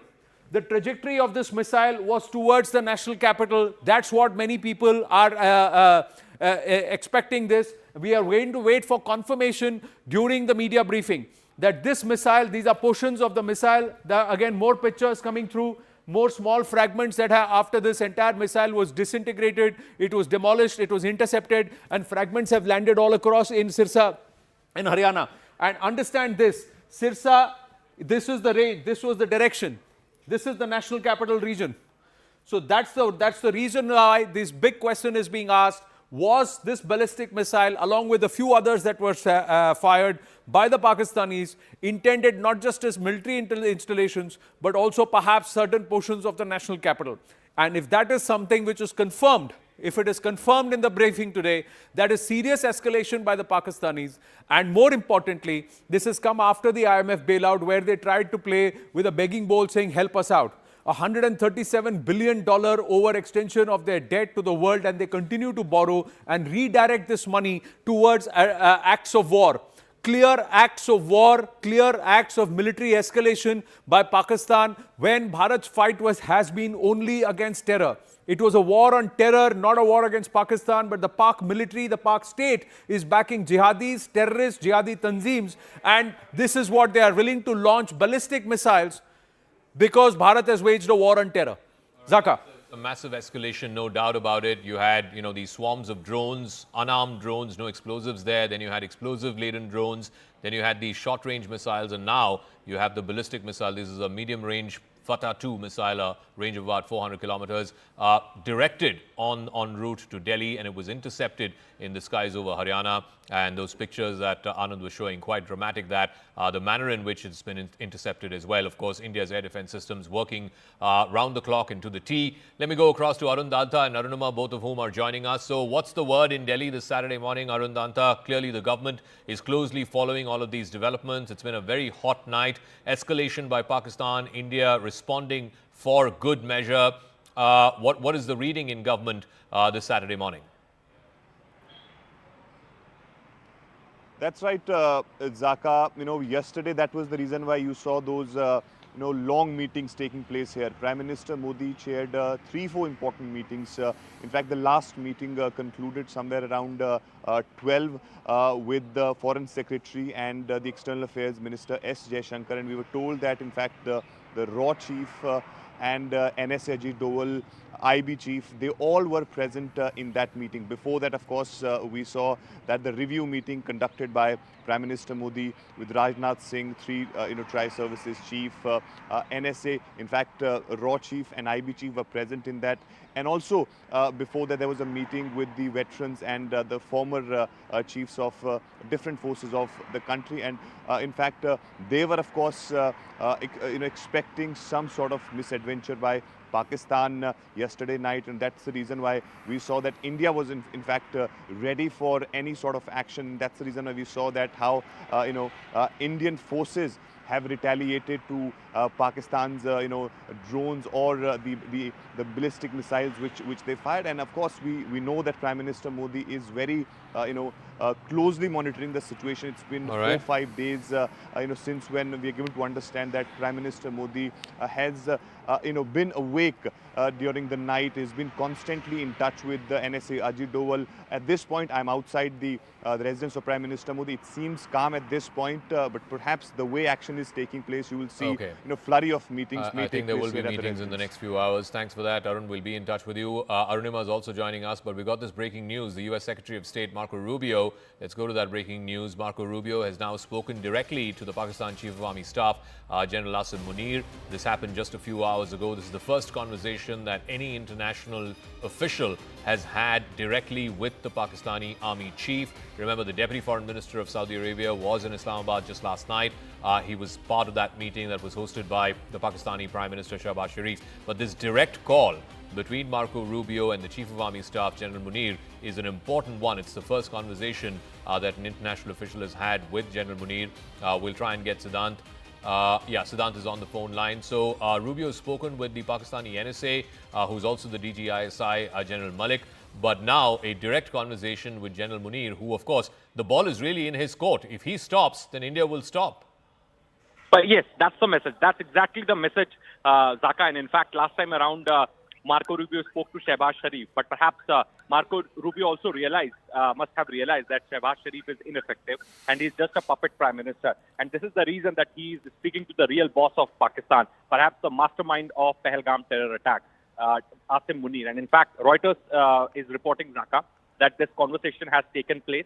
And as we were speaking before also, that US wants both sides to de-escalate. In fact, White House Press Secretary Caroline Leavitt also said that President wants both sides to de-escalate. Perhaps US is also giving efforts in the same direction. This is the second telephonic conversation that Marco Rubio had with the Pakistani side. In fact, last time he spoke to Shehbaz Sharif, that call was really ineffective. Nothing happened after that. So today he decided to speak directly to Asim Munir, the army general. Perhaps it also reflects upon, and perhaps it's once again established that, who runs the show in Pakistan. And if US wants Pakistan to de-escalate, then US has to speak directly to the army general, not somebody from the political. We've got an update from the ADG PI of the Indian Army as well. We'll go to Arunima with this. Basically, the ADG PI putting out a tweet saying Pakistan's blatant escalation with drone strikes and other munitions continues along our western borders. In one such incident today, approximately around 5 a.m., multiple enemy drones were spotted flying over the Khasa Cant, the Khasa cantonment in Amritsar. The hostile drones were instantly engaged and destroyed by our air defense units. So now we're getting to hear of multiple such drone and missile attacks. Arunima, you're in North Block, South Block. Whereabouts are you, and what is the word in from government this morning? Yes, so the Raisina Hills is abuzz with activities. South Block has had called for a press conference at about 5:30, but I think this is the air operation which led them to postponement. And now at 10:30, the Foreign Secretary is likely to brief. What ADGPI has put out is that at about 5 a.m. this morning, there were multiple enemy armed drones that were spotted over the Khasa Cant in Amritsar. The hostile drones were instantly engaged and destroyed. And Pakistan's blatant attempt to violate India's sovereignty and endanger civilians' life is unacceptable. 3 civilians have been killed in what has happened since last night, including one district level official there in Rajouri. And what the Border Security Force has also put out is that while the Jammu airbase was getting targeted around 9 p.m., 2100 hours last night, there was intense firing at the Jammu stretch of the international border as well. So back to back 2 days now, we've seen. Day before yesterday, we saw it in Samba. Yesterday at Jammu, attempts to also carry out infiltration while these air raids are going on. Yesterday, they had shot dead 7 from the Jaish-e-Mohammed module in Samba. Yesterday, also BSF confirming that there was firing at the Jammu sector, and now ADGPI confirming that there were hostile drones over Amritsar as early as this morning 5 a.m. Around the same time, tentatively, we were told there was a dogfight in Srinagar, and for that we're still waiting for the ADGPI and for the Air Command to tell us exactly what is the situation. But definitely things have escalated in the last 24 hours. All right, I also want to go across to Akash Sharma, who is more on this. So the Army's first official statement this morning, the ADGPI saying there's some hostile drones, a swarm of drones over the Khasa cantonment in Amritsar, and those have been neutralized. Akash, what more are you hearing? Right. So first of all, two important things in this tweet by the ADGPI. First one, that they are somewhere acknowledging the attack launched towards Amritsar today in the morning that we had also reported, Zaka. And second, that they are saying the message is loud and clear that it cannot be accepted. Armed forces are in fact reacting since morning, and we have been learning, as Arunima pointed out, the dogfight, of course, the air defense, thwarting the attempts and destroying the enemy drones, and also Indian Army destroying the enemy posts. So a number of things are happening, but civilians are somewhere affected, Zaka. I have been mentioning this since morning, that while they are targeting the military infrastructure, they are also possibly targeting and intentionally targeting, civilian properties. And this is the reason why we have the damages like such that I am showing you in the visuals in the backdrop. Zaka, Indian Army and in fact Indian Armed Forces are going to brief us officially in some time from now, where we'll get to know as to what was the sort of action that was taken last night in retaliation. Of course, we know that how their air defense systems at different Air Force stations in Pakistan were targeted and in fact destroyed. But as far as other information is concerned and other inputs are concerned, so we are waiting for that particular brief. I'll once again try to show you the visuals there. There you can see the damage. Zaka, it was it is not in fact confirmed as to what it was. I'm showing you those broken glasses of that particular window there. People are also talking about some sort of projectile and then the splinters. So possibly it can be a kamikaze drone that hit the building and then got destroyed. So we are waiting for the confirmation. Okay. But looking at the damage, it seems there you have the main target was that building. Rajesh ji, if you can show that building was the main target, Zaka, and then okay, I believe CM is there. Yes, CM is there, and I'll try to. All right, we'll come back to you, Akash, in a moment as you try to go across and see if we can get a soundbite from Omar Abdullah. But the ADGPI's tweet showing these pictures as well. Those are the remnants of the Pakistani drone that was sighted above the Khasa cantonment in Amritsar. Arunima is also there with us. I can see some wheels. I'm not sure what the wheels are. Clearly, it seems to have hit something on the ground. Those are the remnants, the wreckage that you can see from the drones that were sent over the Amritsar cantonment. Arunima, what more do we know? See, there's also a video that has been tweeted out by the ADGPI handle. I think it is showing how the drone attack, the hostile drone attack, was taken down. And these pictures, gives you a sense of the marking that you see. YHAPFWH, the filling date is mentioned there. The filled lot is mentioned. The explosive lot, the weight, the total. So this looks like an ammunition that was being carried with the drone that the ADGPI has tweeted out. The ammunition and the remains of the drones, and also the time when the drone was intercepted. So there's visual proof, there's video evidence that is now being given out, and this is a trend that we have seen ever since Operation Sindoor has begun. And top government sources, government functionaries actually confirmed this to me, that after Balakot and after the surgical strike post Uri, there was a lot of question mark. Pakistan tried to negate the surgical strike by saying that nothing has happened really here. But this time India has gone prepared with technological advancement. Also, it is better prepared. It's putting out evidence to show Pakistan's complicity. All these labeling on the ammunition, the filling date, the batch number, the lot number is going to be shown to the international community to prove that Pakistan's escalation, and Pakistan is trying to target civilians, target our military base, escalate the entire situation. And Pakistan is definitely suffering a bloody nose by the way their misadventure is being countered by our air defense system. All right, Arunima, we'll come back to you. That's the Indian Army statement. On the left, you're seeing images from Rahari in Jammu, where the Chief Minister, I believe, has gone to the residence of the affected victim there. I believe Akash is there for us. Akash, tell us, did Omar Abdullah say anything as he came into this in this house that's been hit yesterday by a Pakistani projectile? Did he say anything to the media, or are we waiting for him to come back and then speak to the media? Not yet, Zaka. He has gone, upstairs to check the sort of damage that this property has received. Possibly he'll be, coming back and will be speaking to media. But this is important, given the fact that civilian properties are being targeted, and we have, received this sort of damage where not just this property but the adjacent properties are also damaged. In fact, the vehicles that are standing on this particular road, Rajesh will show you the visual. In fact, have got damaged. We have these security officials who have been trying, who have been in fact trying to get the people away from this particular place. But then Omar Abdullah is very much here. In fact, he is expected to speak to media in some time from now. People are standing here. Locals are standing here. They have been in fact saying since morning that they need some sort of action. Pakistan should be there should be some sort of retaliation, and there should be some sort of answer to Pakistan. I was speaking to one lady. She was crying. She's saying that this is her house and she could have lost her life in this particular attack. But at this point in time, I'm showing you the visuals where CM has gone upstairs to check the sort of damage that this property has received, Zaka. And there you have civil defense volunteers, the Jammu Kashmir police, and also the CRP. In some time from now, it is expected that Umar Abdullah will be speaking to media. But yes, at least 10 people we have been told have sustained injuries in this particular attack in this vicinity, Zaka. All right, Akash, thanks for that. Anand is also here as we try and bring you some pictures. There's been a whole bunch of pictures of remnants of drones, projectiles, missiles that have been spotted in different parts from Jammu to Jaisalmer.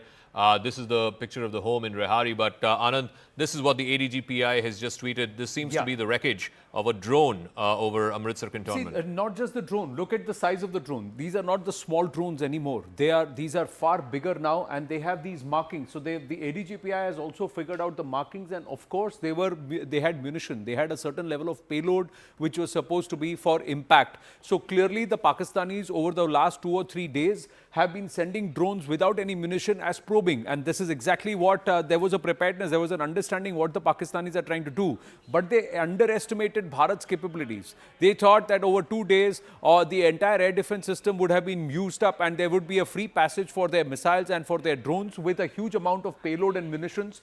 So that is something that's been marked out, but they've been neutralized.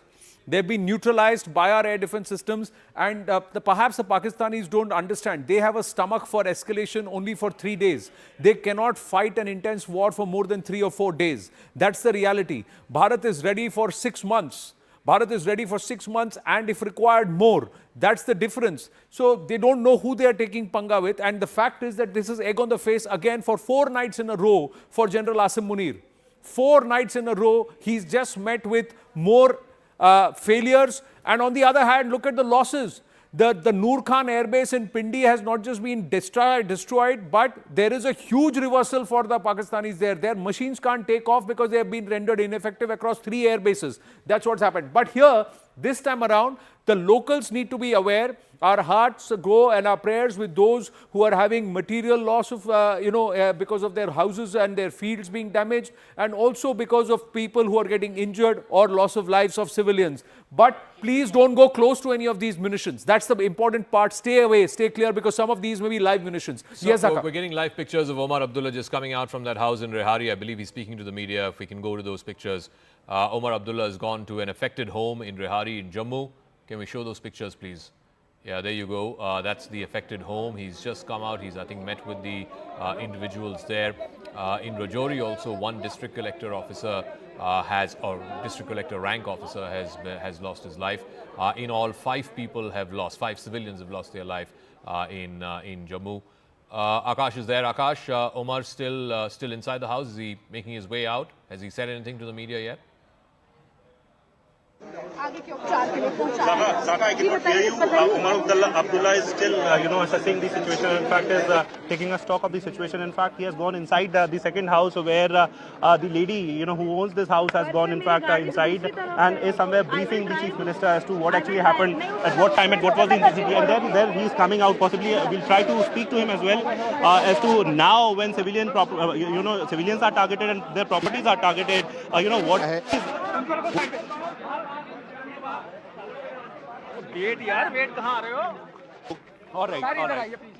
right. So, has in fact gone to some third property now, and now he is expected to speak to media. But then at this point in time, this is very important. There is a series, in fact, of houses, in fact, which have in fact received this sort of damage, where we have been told that there was possibly a drone that hit the building and then got exploded, and because of those splinters, we have the nearby properties, also got damaged. And in fact, the vehicles that are standing here, you can see the debris there on this particular car, and a lot of people, are standing here at this point in time, and they are very furious because of the fact that they have been saying that we are seeing these actions on a daily basis now, and now, some sort of strong retaliation, should be there from the Indian Armed Forces. I'll come back to you, Akash, as and when the Chief Minister comes out. He's visiting multiple houses which have been affected in Rehari. Yes, Anand, you were showing us the ADGPI the tweet and the video. Let's go back to the pictures. The fact is that we'll go back to now. This has payload. Now, the only thing for our viewers and whoever are there in these local areas have to be that if there are fragments, portions that fall of debris or destroyed missiles, etc., or drones, just stay clear of them. Don't go and touch any of these parts because a lot of them seem to have live munitions. The ADGPI has actually circled out, and this is live payload. So, with the aim, with the intent to destroy, destruct, and hurt, and it's ballistic missiles, there are other projectiles, there's loitering munition, and also drones with a certain level of capability. If you see the wheels on these drones, it surely shows that it was carrying a significant level of payload with the intent of trying to drop and then perhaps head back. Though you can see these. So we have to see the nature, and a lot of these are either Turkey made or China made, these drones. Now these are the houses. Omar Abdullah is there at this residence. Is he coming out? I don't think he's speaking to the media. He's stepping out. These are live visuals coming through. The media is trying to speak with him, but he's not speaking. He's just going to meet the families, and perhaps he'll move away from this location and then speak to the media later on. He's actually tweeted and he said that he's alarmed at the fact that the international community has allowed this entire, bailout. And I think there is going to be, Zaka, Pallavi is getting us more information that Bharat is going to push for a serious reconsideration of this bailout that's been given to the Pakistanis. This is treachery and this is deliberate escalation. You said Marco Rubio has dialed General Munir, but the dialing has to go to the IMF. How did they approve this bailout without understanding Pak's intent? Look at what they've done. They're attacking civilian installations, a temple near Jammu. That lady is actually turned around and said, "Bahut ho gaya, Modi ji, ab maro inko." Bahut ho gaya. We've shown enough and more of restraint because they don't seem to learn. Omar Abdullah himself is very, very peeved. If you look at it, he's also showing great amount of restraint in his emotions when he's tweeting as a chief minister. He's putting out and saying, look what the Pakistanis are doing and look what the international community has allowed. I think there is a serious dissent and dissonance with the IMF for what they have done in a situation like this. You can't go and give a nation which is actually standing for according state funerals to jihadis and proscribed terrorists.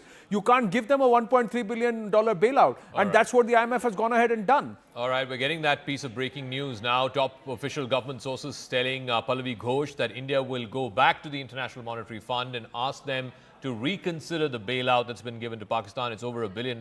It's part of the $7 billion tranche, the agreement between the IMF and Pakistan over a 4-year period. India shall use international pressure, diplomatic pressure, to wake the conscience of the IMF. Operation Sindoor is no way for closure. India has not and will not target civilians. The opposite is what Pakistan is doing. Pallavi Ghosh, tell us more. I mean, ultimately, look, if the Americans who have 17% weightage on the IMF board, if they say no, this bailout can be cancelled. But why haven't the Americans said that? And what is India's strategy from here on out? That's exactly the question which India is asking. Why is it that America said no? Because Donald Trump's earlier statement where he said that we've given $3.3 billion to Pakistan, but we've got nothing out of them. They've done nothing for us. That is something which India is going to use effectively against Americans as well and make the point to them that you may be one of the largest contributors to the IMF. I know this logic is going around, your money, we use it the way we want to. That's at least how the stakeholders of the IMF were talking about. But the point is that isn't an international organization also to be held accountable? And they also to ensure that the money that they're using and giving out is actually used for a good cause, or at least for the cause what it is meant to. You know, Zaka, if you look at the note which was released by the government of India yesterday in its response to IMF, and the statement which India made at the IMF meeting yesterday was that we leave it to your morality to decide how that money should be given and whether you should give a bailout to Pakistan because they have been an official offender. I think it's this conscience awakening call which is now being taken by the government, and therefore All right, they're going to Pallavi, go I'm back, sorry to interrupt, but apparently there's some air activity where Akash is. He's in Rehari in Jammu. Akash, yes. Zaka, I'm showing you the visuals, possibly some air activity. There I'm showing you the clouds there. We have this, okay, we have been asked to go inside because there are in fact some attempts, there were some attempts, in fact these attempts have been thwarted. I'm showing you the visuals of the air activities. I'm also hearing some sort of roar, possibly of the jets, but there I'm showing you the visuals of the clouds where we have that white smoke, and in fact we have been told that there is some fresh attempt possibly when CM was here, Zaka. All right, that seems to be some activity there, some air activity. The reporters have been asked to move inside. These are the remnants of the damaged buildings in Rehari. So these are deferred pictures as well. We'll come back to you, Akash, as and when we can establish some confirmation of what kind of air activity there is. You could hear sirens in the background as well. There you can see an official asking Akash to move in. I believe the 3 defense chiefs have also reached South Block. There is a high-level meeting going on, and this will continue. This will continue through the day. If you're joining us at 9 o'clock this morning, these are the big headlines. It's been a hot night between India and Pakistan at the line of control at the international border. Let's bring you up to speed with what you should know in this escalating situation between India and Pakistan. Headline number 1, Pakistan's Fatah missile that was aimed at Delhi has been intercepted and downed over Haryana. You can see the images there, massive remnants that have been left behind, the wreckage that's been left behind. This is a ballistic missile, 400-kilometer range, was in the direction of Delhi, but it's been intercepted over the skies of Haryana, and you can see it's fallen, the wreckage has fallen in the open fields there in Haryana. The villagers taking those pictures earlier this morning. Headline number 2, it's not just in Haryana, in Srinagar, in the Lasjan area, in the outskirts of Srinagar, parts of what is believed to be a Pakistan Air Force jet, which was brought down in a dogfight. That wreckage landed up in the backyard of a residential complex. The individual whose house it was where this wreckage was found, he is of course now speaking with the authorities. He has taken these pictures in what is believed to be the wreckage of a downed Pakistani fighter jet. Headline number 3, India has managed to intercept Pakistani drones. These are 2 sets of images, CCTV images. This is the second set showing the wreckage after the interception happened. This is in the Jammu Narwal sector. The interception happening there. That's the first set of images. The interception happening in the night sky. And then the second set, which shows the destroyed Pakistani drones and the launch pad that was used by Pakistan to launch those drones. So you can see fire and smoke up in the fields in Jammu. Headline number 4, a part of a drone has also been found in Amritsar. You had the ADGPI. This part is what was found in rural Amritsar. You can see the fields there, the fields being readied for the next season. You can see the part of the wreckage. That's clear that these are drones in rural Amritsar. The ADGPI also tweeted the drone that was visible in the Amritsar Cant, in the Khasa Cant in Amritsar. That too has been brought down by India's air defense system. Headline number 5, a Pakistan projectile has been found in Lasjan in Srinagar. Ishan was there. This is the same area where you saw the wreckage of what is believed to be a Pakistan Air Force jet being brought down after a dogfight.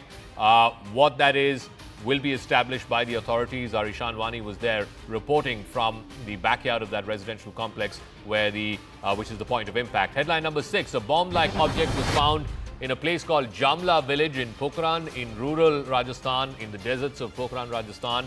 The Indian Army managed to neutralize this drone and missile attack in the sky, and what you're seeing is wreckage of that missile. Headline number 7, Pakistan targeting civilian areas. That's where our Akash Sharma was reporting from in Rehari.